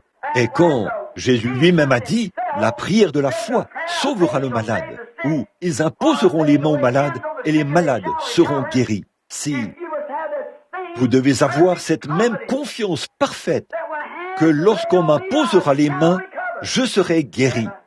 Parce qu'il l'a dit. Il a dit, si vous détruisez ce corps, je le relèverai. Parce qu'il savait qu'il était le Messie. Je ne permettrai pas que mon sein voie la corruption. Il savait que c'était lui, le Saint. Je n'abandonnerai pas son âme dans le séjour des morts. Il ne l'a pas fait. Il savait qu'il le ferait. Il était convaincu qu'il était là pour vaincre à la fois la mort et le séjour des morts. Il a dit, détruisez-le si vous le désirez, et je le relèverai en 3 jours. Oh là là, j'ai le pouvoir de donner ma vie, ou j'ai le pouvoir de la reprendre. Il savait qui il était. Vous êtes un chrétien, vous avez droit à n'importe quelle bénédiction rédemptrice pour laquelle Jésus est mort. Tout cela vous appartient. Le prix a déjà été payé. Vous n'avez qu'à le croire. Non pas l'imaginer, mais le croire et savoir que cela vous appartient et que vous pouvez le posséder. Oh, voilà la foi victorieuse de savoir. Oui, il savait d'avance que cela arriverait. Il pouvait prédire que cela arriverait parce qu'il savait que cela arriverait. Et tout ce qu'il prédisait s'accomplissait. Maintenant, regardez bien. Tout ce qu'il disait, Dieu honorait ce qu'il disait. Réfléchissez à ça. Tout ce que Jésus disait, Dieu l'accomplissait. Donc, il savait que ces paroles étaient les paroles de Dieu. Maintenant, écoutez. Ce même passage de l'Écriture nous est présenté à nouveau. Si vous dites à cette montagne, oh là là, je laisse cela pénétrer un peu, voyez-vous, parce que nous allons avoir une ligne de prière. Nous allons congédier l'assemblée et prier pour les malades, ceux qui veulent, qui doivent partir. Écoutez, il savait qu'il était agréable à Dieu. Il savait qu'il n'y avait rien de répréhensible dans sa vie. Dieu avait déjà attesté que celui-ci est mon fils bien-aimé, en qui j'ai trouvé mon plaisir, écoutez-le. Celui-ci est mon fils bien-aimé, en qui je me plais à demeurer, le jour où il s'est fait baptiser. Je me plais à faire de lui ma demeure. Il n'y a absolument aucune condamnation en lui. Or, quand le même Dieu vient à vous, et qu'il se plaît à demeurer en vous, se plaît à honorer votre parole, ce qu'est votre décision. Quelle était la décision de Josué? Arrête-toi, soleil! Et il s'est arrêté. Amen. Certainement. Quelle était la décision de Moïse? Il a tendu son bâton au-dessus d'un fleuve, comme ça, et il lui a commandé, ouvre-toi, et ça s'est ouvert. Vous voyez, tout ce que vous demandez, Et si vous dites à cette montagne, ôte-toi de là, et que vous ne doutez pas, voyez-vous, dans votre cœur, mais que vous croyez que ce que vous avez dit arrivera, vous le verrez s'accomplir. Ça vous remet dans la parole. Bon, ce n'est pas du lait écrémé, voyez, ça vous remet là. Je sais que ça va peut-être passer au-dessus de votre tête, voyez, parce que ça ne peut pas s'ancrer. Mais une vraie foi authentique saisit cela sur le champ. Je l'ai vu, mes amis. Voici la Bible ouverte devant moi. J'ai vu cela se produire et je sais que c'est la vérité. Je sais, Dieu dans le ciel sait que je ne vivrai peut-être pas jusqu'à la fin de ce message, mais je sais que ça s'est produit. Je l'ai vu moi-même. Je suis témoin de l'accomplissement de cette parole et je sais quelle est la vérité. Vous prononcez la chose et vous vous tenez là. Et vous voyez le Créateur créer une créature vivante juste sous vos yeux. Vous secouez la tête, étonné, et vous regardez autour de vous et vous le voyez en créer une autre, exactement comme la première, parce que vous l'avez dit. Puis, vous vous tournez de ce côté et vous dites, il y en aura une autre là-bas. Puis vous regardez et elle est là. Eh bien, c'est la vérité. Oh, où devrions-nous être? Voilà la foi parfaite. Pas de vision. Prononce simplement la parole. Je n'avais pas vu d'écureuil. Il a simplement dit ce passage de l'Écriture, ce que c'était, et il a dit, prononce cela, n'en doute pas, mais ce que tu diras arrivera. J'ai pris Dieu au mot, et c'est arrivé. C'est vrai, c'est tout aussi puissant, et mes amis, en tant que votre pasteur, c'est tout aussi puissant que lorsque Josué a arrêté le soleil. Parce que le soleil était déjà dans le ciel. Les éléments se déplaçaient et il a arrêté leur mouvement. Mais dans ce cas-ci, il a fait apparaître quelque chose qui n'était pas là. Il l'a créé. Je suis si heureux de connaître le Dieu qui un jour pourra prendre la poussière de la terre sans qu'il n'y ait rien et me rappeler à la vie cette même foi après que j'aurais été enterré dans la tombe. Oh là là, voilà, c'est ça. Ma foi regarde à toi, toi, agneau du calvaire. Si vous le dites et que vous ne doutez pas, mais croyez que ce que vous dites arrive, vous le verrez s'accomplir. Voyez-vous, croyez que cela arrivera. David a parlé de lui dans les psaumes. Et avec cela, il a utilisé sa puissance et il a servi les autres. Il ne l'a pas gardé seulement pour lui tout seul, mais il a utilisé pour servir les autres. Et il a fait l'impossible pour sauver les autres. Et il peut faire la même chose maintenant. Et il a promis la même foi aux croyants dans sa parole. Dans Jean 14, 12, dans Marc 16, et aussi dans Marc 11, 23, que nous venons de lire. Là, regardez. Maintenant, il nous est apparu sous la même forme qu'il leur était apparu dans l'Ancien Testament. Et aussi sous la même forme qu'il était apparu dans le Nouveau Testament. Et il a fait connaître le même Christ par la même parole. Et je vous déclare que Christ est le Saint-Esprit. Le mot Christ signifie le oint. C'est juste une personne ointe. C'est ça le Christ, le oint. Combien savent que c'est vrai? C'est le oint. Il viendra un homme qui sera oint. Oint de quoi? La Bible dit dans Acte 2 que Jésus de Nazareth, un homme à qui Dieu a rendu témoignage, oint du Saint-Esprit. Il allait ça et là, faisant de grandes œuvres et tout.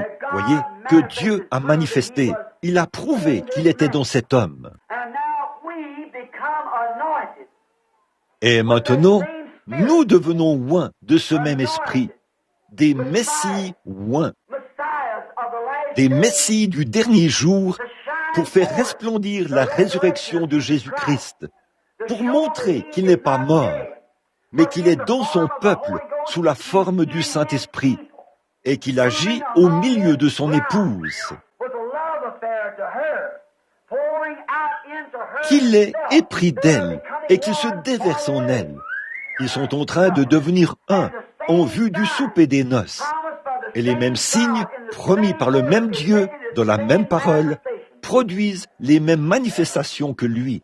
Il ne nous reste plus qu'à y croire. Et y croire, c'est la ferme assurance. Et cela crée une foi parfaite. Réfléchissez à ça et voyez combien nous sommes engourdis. Réfléchissez à ça juste un instant. Maintenant, voyons voir. A-t-il bien fait toutes choses? Nous a-t-il déjà dit quelque chose qui ne soit pas arrivé exactement comme il l'avait annoncé? Ne l'a-t-il pas accompli? Et la grande colonne de feu n'a-t-elle pas été parmi nous pour faire exactement ce qu'il avait promis de faire? Ne l'avons-nous pas vu?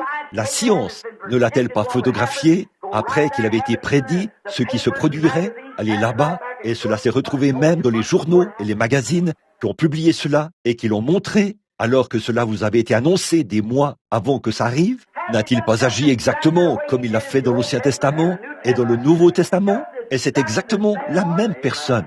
Le même Saint-Esprit descend et il est celui qui discerne. Et la parole de Dieu, qui est plus vivante et plus tranchante qu'une épée à deux tranchants, elle discerne les pensées et les intentions du cœur. N'est-ce pas vrai? N'est-ce pas le même Dieu?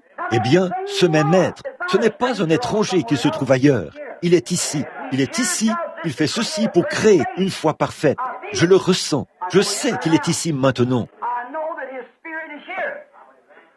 Je sais que son esprit est ici. Je sais qu'il sait toutes choses. Amen.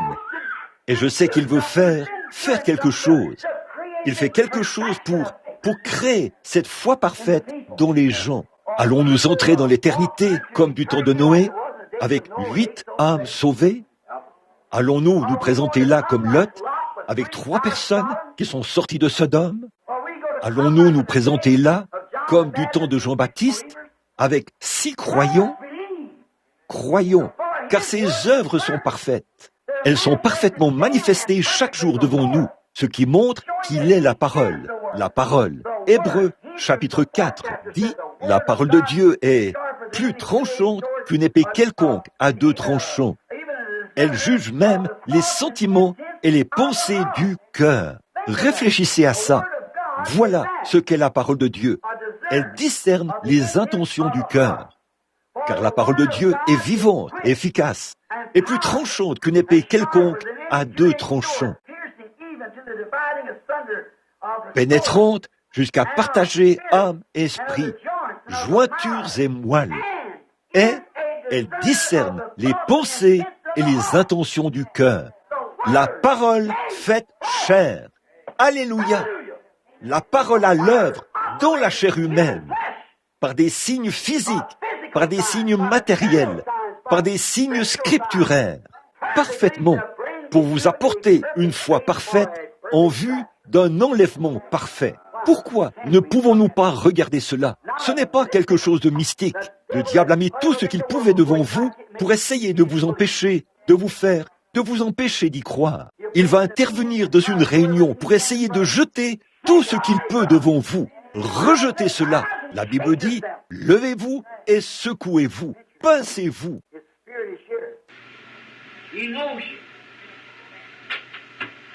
Son esprit est ici. Il vous connaît. Vous n'avez qu'une seule chose à faire, c'est d'y croire, de l'accepter. Il le sait. Vous croyez cela? Il sait ce qu'il y a en vous. Il sait ce que vous êtes. Il sait quel est votre désir. Il sait ce dont vous avez besoin. Jim, crois-tu qu'il connaît le cas de cet enfant? Tu as pris sa température avant de partir. Il avait 40 degrés de fièvre. Crois-tu qu'il va le guérir? Ça lui est arrivé aujourd'hui. Il est tombé malade.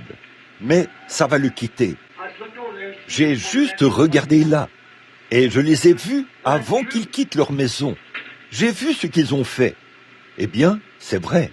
Madame Little, croyez-vous que Dieu vous donnera la victoire sur ce diabète? Il y a une femme assise à côté de vous. Elle ne vous connaît pas, mais l'esprit est sur elle. Ce qui l'inquiète, c'est un petit... Elle a un enfant qui doit subir une opération à un œil, ou quelque chose comme ça. Elle vient de Chicago. Plus vivante, plus efficace qu'une épée à 2 tranchants. Elle discerne. Qu'est-ce que c'est? La parole. Croyez-vous cela? Certainement. Il y a une dame assise juste là, dans la rangée suivante. Elle vient d'être opérée à l'œil, mais ça n'a pas très bien réussi. Mais si vous croyez cela, ça va, vous allez vous rétablir. Croyez-vous cela? Très bien. Elle pense à ça. Madame Peckenpaugh, ce n'est pas pour vous, c'est pour votre petit-fils qui est assis ici. Vous priez à ce sujet, mais croyez-vous que Dieu le rétablira? Vous croyez que Dieu peut me dire ce qui ne va pas chez lui? Les médecins ne savent pas, non, c'est vrai. L'œdème du poumon, c'est vrai. Il a une maladie du sang, c'est exact. Ils ne savent pas trop s'ils vont le laisser aller à l'école ou pas. Plus vivante, plus efficace qu'une épée à 2 tranchants. Je vois une femme qui ne retient pas sa nourriture. Elle est quelque part. Laissez-moi voir son visage là, quelque part. Oui, elle est assise là, au fond. Elle s'appelle Madame Lou Ellen. Elle croit de tout son cœur. Ce problème d'estomac vous quittera. Amen. Voici une dame assise à sa hauteur, de l'autre côté, et qui me regarde en ce moment. Elle est assise au bout. Elle porte des lunettes. Elle souffre d'arthrite. C'est dans votre main gauche. Ça y était. Ça ne l'est plus maintenant. Oui. Si vous croyez, qu'en est-il de ce petit bébé là-bas au fond? Il vient de l'œil. Il a un cancer à l'œil. Croyez-vous que Dieu va le guérir? Il le fera. Croyez cela. Ashland, Ohio. Croyez maintenant que Dieu le rétablira. Il le fera. Qu'est-ce que c'est? Plus efficace, plus vivante qu'une quelconque. Voici une dame assise ici. Quelque chose l'a frappée. Elle a un problème à l'épaule. C'est vrai, pas vrai? Très bien. Croyez-la et cela vous quittera. Voyez, la parole de Dieu, elle discerne les pensées et les intentions du cœur. Maintenant, il n'y a pas de carte de prière dans ce bâtiment. Il n'y a personne pour prier qu'à distribuer des cartes de prière. Nous ne les utilisons pas ici, à moins que ce soit simplement dans le but de faire régner l'ordre. Voulez-vous qu'on prie pour vous? Combien veulent qu'on prie pour eux, pendant que la parole est manifestée dans la chair? Que ceux qui sont dans cette rangée se lèvent et avancent par ici, d'abord par cette allée-ci, juste ici, vous qui voulez qu'on prie pour vous. Et après ça, je veux que ceux de cette allée-ci se placent derrière eux, et quand ils auront terminé, que ceux de cette allée-ci viennent. Plus vivants, plus efficaces. Une épée à 2 tranchants pourrait-elle le faire? Non, monsieur. Mais la parole de Dieu peut le faire. Pourquoi? Parce que c'est la parole de Dieu. Alors, croyez-vous cela? Le grand médecin. Où est cette sœur qui vient du Tennessee? Sœur Angren ou Downing. Le grand médecin est proche maintenant.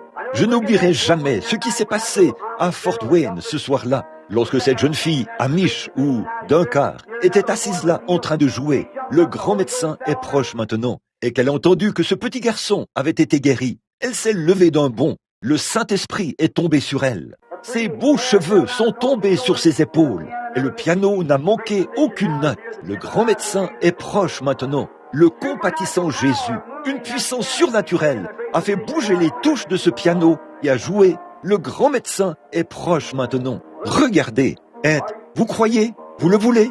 Voyez? Maintenant, souvenez-vous, quand vous passerez, eh bien, si vous n'y croyez pas, ne venez pas, restez assis. Dites, je ne vais pas avancer au hasard. Je vais m'avancer en croyant cela. La Bible dit, voici les signes qui accompagneront ceux qui auront cru. S'ils imposent les mains aux malades, les malades seront guéris. C'est tout à fait vrai. Là, il y a des conditions qui y sont attachées. Si vous croyez cela, eh bien, je crois ça. Dieu vous a prouvé que je crois cela. Vous voyez, il manifeste sa parole pour montrer que c'est sa parole. En accomplissement de l'écriture pour prouver que c'est bien le cas. Alors, croyez ça quand vous passerez. Le ferez-vous? Et là, quand je vous imposerai les mains, c'est exactement ce que la Bible dit. As-tu ici de l'huile d'onction, Fresneville? Prends-la et viens de ce côté-ci. Accomplissons l'écriture. Viens de ce côté-ci et oins chaque personne alors qu'elle passe. Et nous allons prier pour eux. Maintenant, pour que je sois sûr de pouvoir prononcer la prière de la foi pour chacun de vous, que tous ceux qui sont des croyants posent leurs mains les uns sur les autres. Tendez simplement la main et croisez-les les uns sur les autres. C'est là que nous allons découvrir quelque chose dans quelques instants.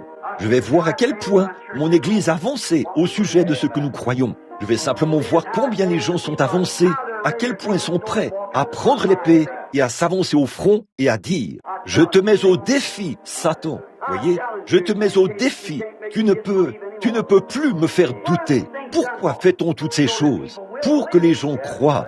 C'est la parole. C'est là que ça montre que je vous prêche la vérité, la parole. La parole faite chair en vous, faite parole, devenue vie en vous, devenue vie en moi. Voyez, le grand médecin. Très bien. Maintenant, courbons la tête. Seigneur Jésus, le grand médecin est proche maintenant. Tu es le médecin. J'ai prêché ta parole, et ta parole a déclaré que tu es ici, que tu es le même hier, aujourd'hui, éternellement, que tu ne peux pas faillir. Tu ne nous as jamais fait défaut, Seigneur. Et maintenant, puissent les bénédictions de Dieu reposer sur chacun de ceux qui ont les mains posées les uns sur les autres. Et alors que nous venons, ce sont des croyants. Et alors que nous les oindrons d'huile, le pasteur et moi, et que nous les ferons passer dans cette ligne, puisse chacun passer ici avec la foi pour le croire, et savoir que le Dieu même du ciel est présent. Puisse chacun se secouer. Peuvent-ils le faire seulement cette fois, Seigneur? Fais-qu'il que cela pénètre, Seigneur, une seule fois. Ouvre leurs yeux, Seigneur, afin qu'ils voient ce qui se passe, et qu'ils ne soient pas aveugles, chancelants, mais qu'ils voient la réalité de la présence d'un Jésus-Christ ressuscité. Accorde-le, Seigneur, par le nom de Jésus. Amen. Je vous somme, au nom de Jésus-Christ, de ne pas venir dans cette ligne de prière, à moins d'avoir le sentiment que vous avez cette foi parfaite, parce que vous ne feriez que prendre leur temps, prendre le temps de quelqu'un d'autre. Ne le faites surtout pas.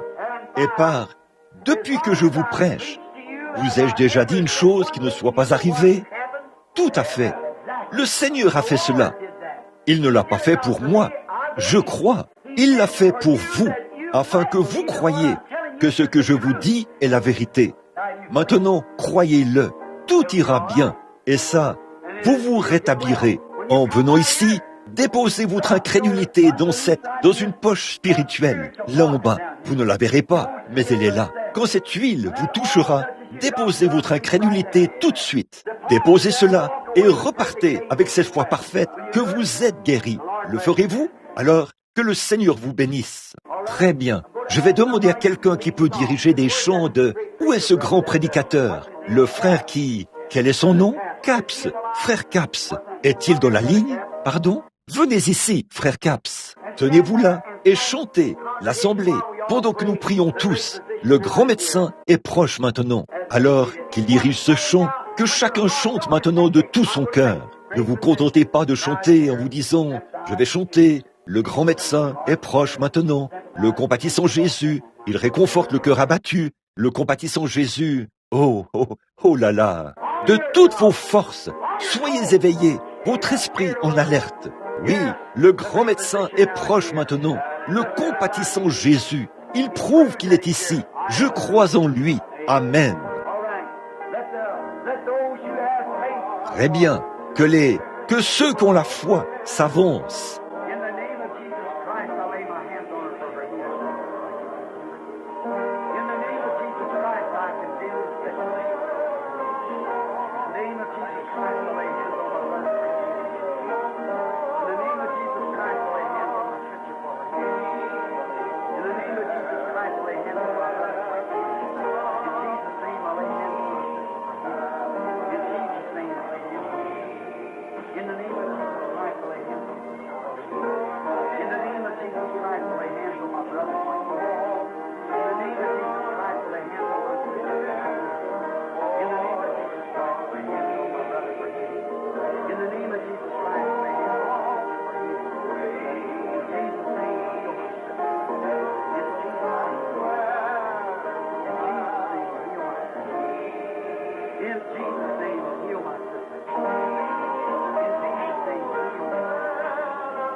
In the name of Jesus Christ, heal this, my brother. In Jesus' name, heal my sister. In Jesus' name, heal my sister. In Jesus' name, heal my sister. In Jesus' name, heal my sister. In Jesus' name, heal my brother. In Jesus' name, heal my brother.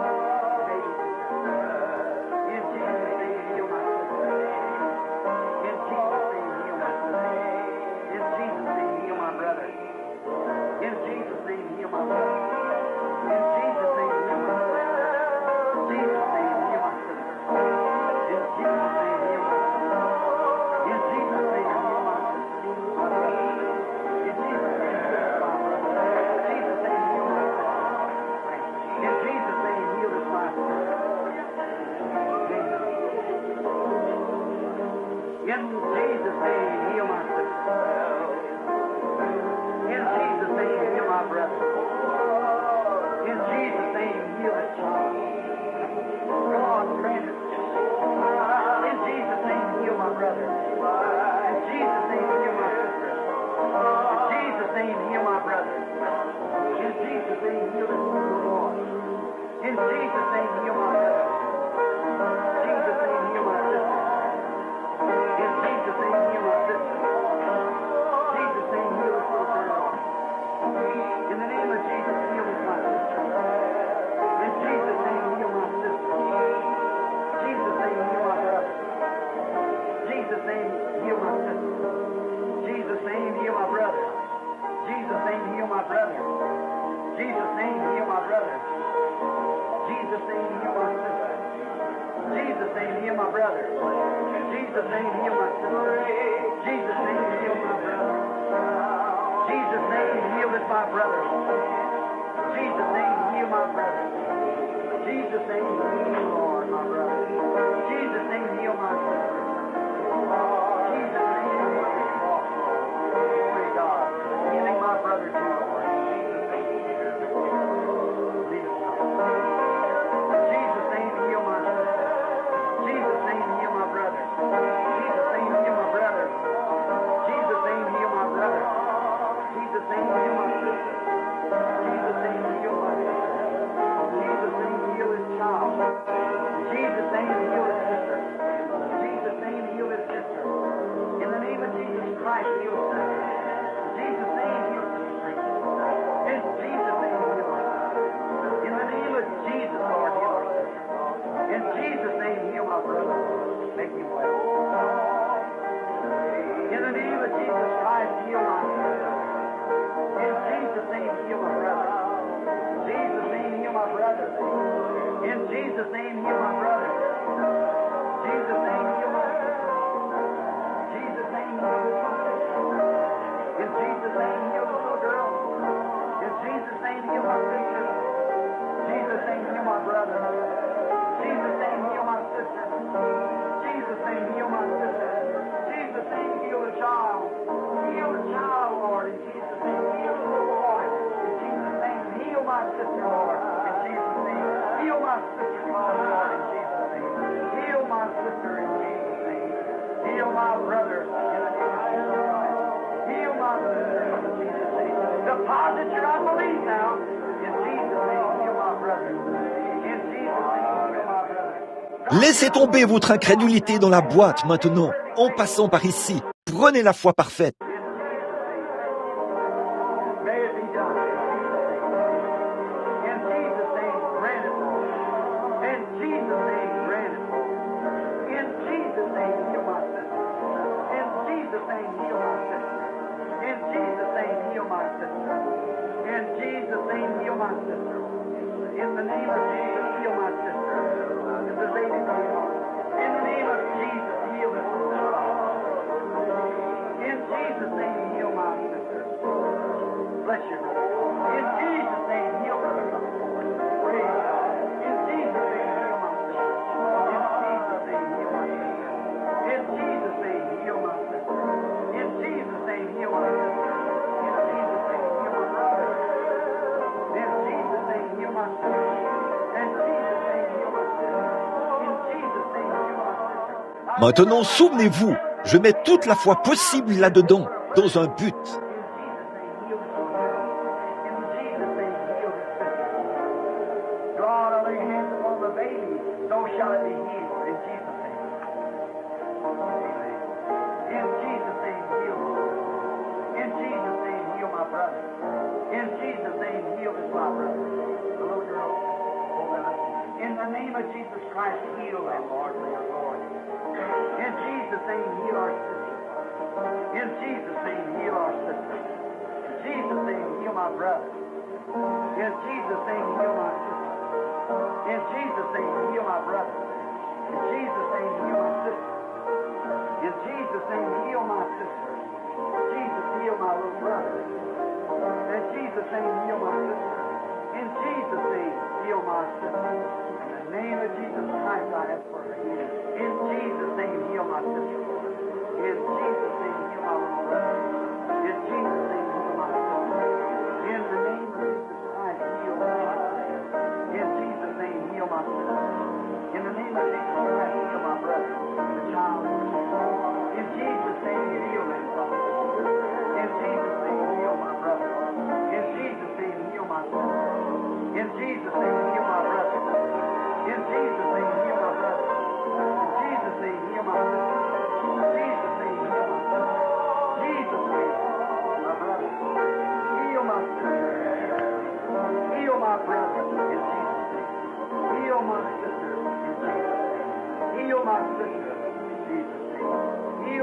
sister. Heal my sister. Heal my sister's request, Lord, for her nephew. In Jesus' name, heal my sister. In Jesus' name, heal our brother. In Jesus' name, heal our brother. In the name of Jesus Christ, heal our sister. In Jesus' name, grant his request. In Jesus' name, heal my brother. Praise God. Déposez votre incrédulité. Venez en croyant maintenant. Dieu l'accordera. Venez en croyant cela. Et Dieu vous l'accordera. Je le crois. J'utilise toute la foi possible. Ils imposeront les mains aux malades et les malades seront guéris. In the name of Jesus Christ, heal my sister. On this side, Brother Neville. The other down. Hey. A trophy of God's grace. This is man supposed to die a week or two ago. In the name of Jesus Christ, God, you must love him, Father, for you do great things for him. I lay my hands upon him in the name of Jesus Christ. Amen. Praise God. Lord God, upon his precious wife, I lay my hands on the name of Jesus Christ for her healing. Amen. Is that all of them? Sont-ils tous passés? Now, let's bow our heads now. Bon, courbons la tête maintenant. The great mercy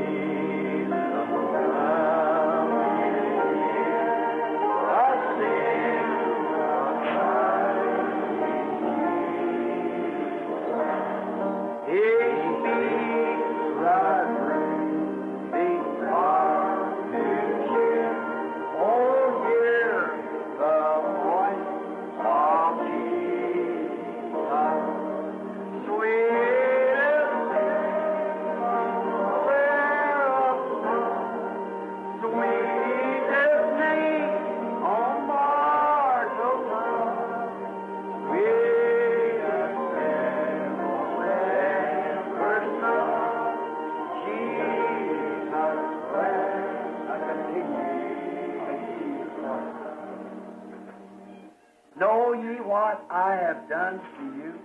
Comprenez-vous ce que je vous ai fait? You call me your Vous pastor, m'appelez votre and you pasteur, say, well, for et so vous I dites am. bien, car je le suis. If I, your pastor, have been Si identified moi, by votre Jesus pasteur, Christ, that j'ai I été identifié par Jésus-Christ comme faisant son œuvre, alors croyez ma parole. by acting this act of faith, by laying Par hands upon cet acte you, de foi I que je have viens de condemned faire, the disease en vous that imposant les mains, afflicts the body. j'ai condamné les maladies et les afflictions qui vous causaient des ennuis. Believe that. So shall you Croyez have cela, et vous recevrez ce que vous avez demandé, peu importe ce que c'est, all things car are tout est possible possible à ceux qui croient. And when you pray, believe that Et you quand vous receive priez, what you ask for, croyez que vous avez reçu ce que vous avez demandé. that I receive it. Et je crois vraiment que je l'ai reçu. Et dans mon cœur, j'accepte chacune de vos guérisons. Je l'accepte que c'est terminé. I believe it. Je le crois de tout mon être. Aussi, alors que j'ai les mains posées sur ces mouchoirs que voici, j'ai surveillé ces choses de près. Je crois qu'ils produiront exactement ce que les gens ont demandé. Je le crois.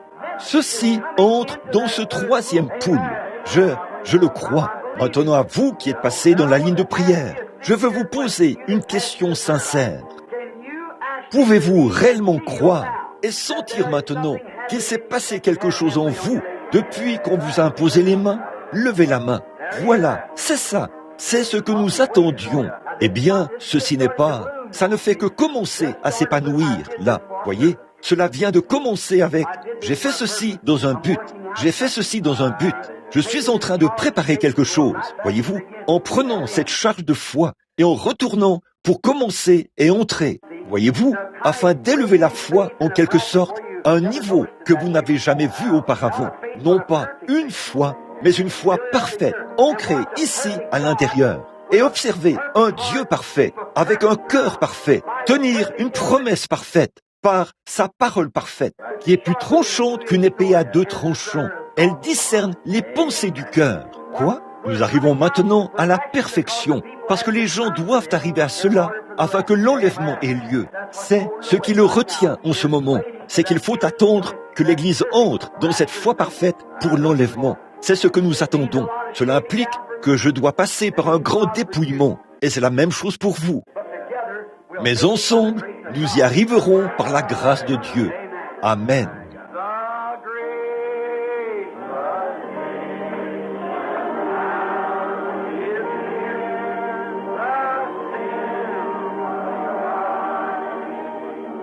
Seigneur Jésus, bénis mon cher frère. Puisse ton Saint-Esprit toujours garder ce pasteur bien portant, le garder en bonne santé et fort, pour le service auquel tu l'as appelé. Au nom de Jésus, je réclame cela, Seigneur. Je l'aime. Nous réclamons cela. Nous savons que c'est une bonne chose. Nous le croyons maintenant.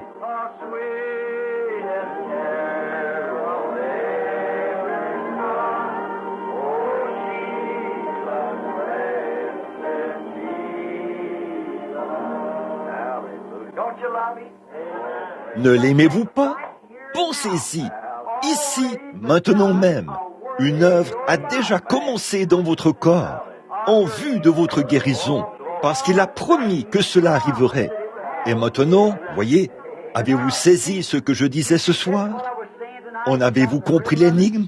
Voyez, si vous dites à cette montagne, voyez, ne doutez pas, mais croyez ce que vous avez dit.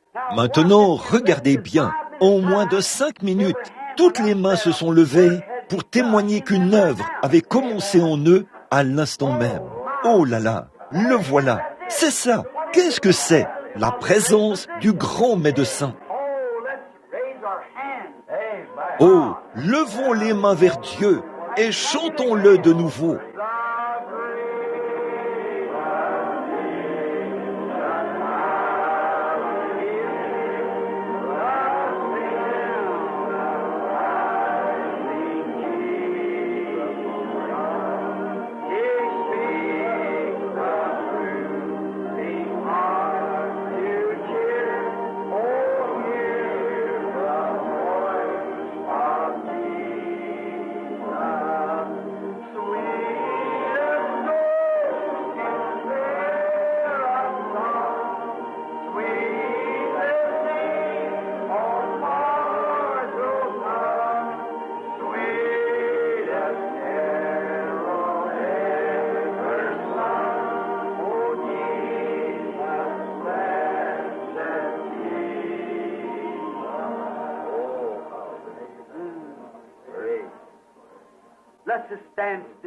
Restons tranquilles un instant. Adorons-le dans notre cœur. Pensez-y. Dieu, il est ici. Il est ici. Qui s'est identifié comme étant la parole? Au commencement était la parole. Et la parole était avec Dieu.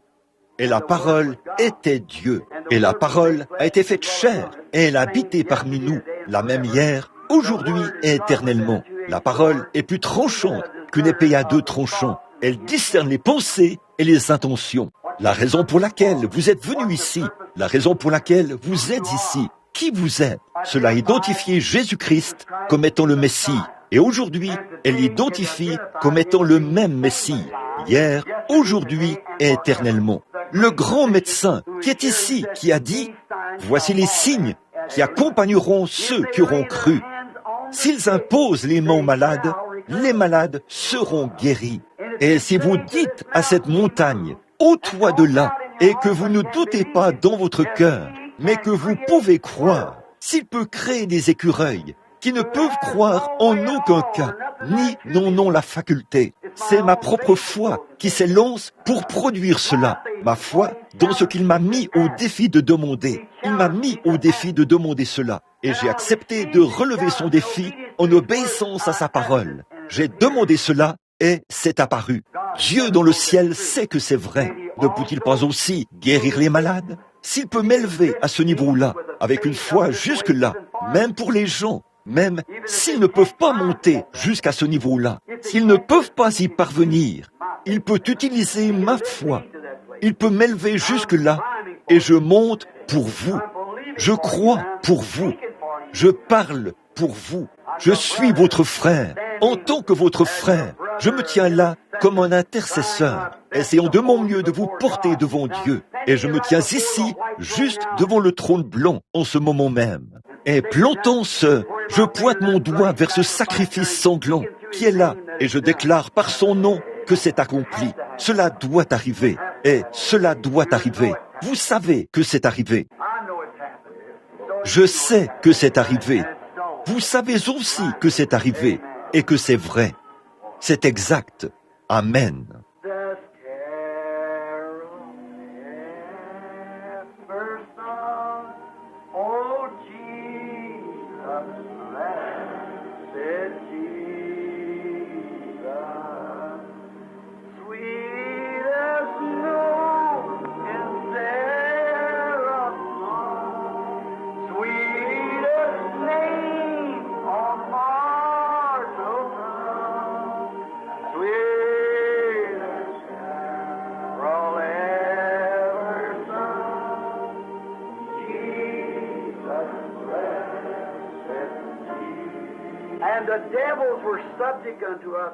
Et les démons nous étaient soumis en ton nom, le nom le plus doux sur la langue d'un mortel.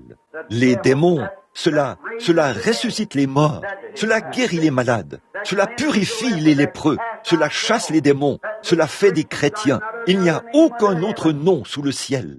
Je vis en ce nom, je suis baptisé en ce nom, je le crois, j'adore en ce nom. Oh, que j'en devienne une partie, que je me perde, afin de me trouver en toi, Seigneur, en ce nom qu'on appelle Jésus-Christ, le Messie oint, afin que je me fraie un chemin à travers la boue de l'incrédulité pour refléter la beauté de Jésus-Christ, le même hier, aujourd'hui et éternellement. Maintenant, que Dieu vous bénisse. Quand vous reviendrez ici dimanche prochain, donnez le témoignage de votre guérison, de ce qui s'est passé cette semaine. Observez et voyez ce qui va se produire. C'est terminé. Comment le savez-vous? Il m'a dit de le dire, et je l'ai dit. C'est tout. C'est tout. C'est terminé. Je le crois. Maintenant, le pasteur, frère Neville. Juste un instant.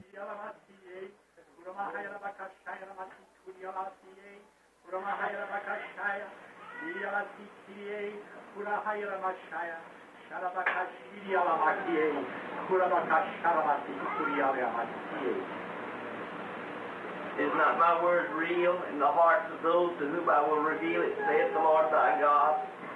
Yea, and is not my word sharp, even as I have spoken this night, yea, sharp as a two-edged sword? Yea, I say unto thee, my arm is not sharpened that I cannot heal, and yea, my ear is not dull that I cannot hear thy prayer, saith the Lord thy God. Yea, look ye unto me, and know that that shall be performed which I have promised unto thee, saith the Lord thy God. Yea, know ye, that the truth was spoken unto thee this night. Yea, and the miracles that I have promised thee, are already taking place. Yea, they are coming to pass, saith the Lord thy God. Know ye, let this word be confirmed in thy heart, that I have dealt with thee and shall deal with thee, saith the Lord. Béni soit le nom du Seigneur. Levons la main et adorons-le un instant. Nous te remercions, Seigneur. Nous te remercions, Seigneur. Merci, Père. Merci, Père. En tant que croyant, avez-vous remarqué la longueur du message qui a été donné et le rythme dans lequel il était donné? Et avez-vous remarqué que l'interprétation s'est faite de la même manière? C'est ça. Remarquez ce que c'était. Ça concordait exactement avec le message. Et ça confirmait que la chose était la vérité. Qu'il avait déjà accompli ce qu'il vous avait promis qu'il ferait. Observez la façon dont cela a été donné. Et observez la façon dont cela a été interprété. Observez pendant combien de temps il a parlé. Et observez combien de mots il a prononcés. Vous voyez, cela correspond exactement. Que le Seigneur vous bénisse jusqu'à ce que je vous revoie. Amen.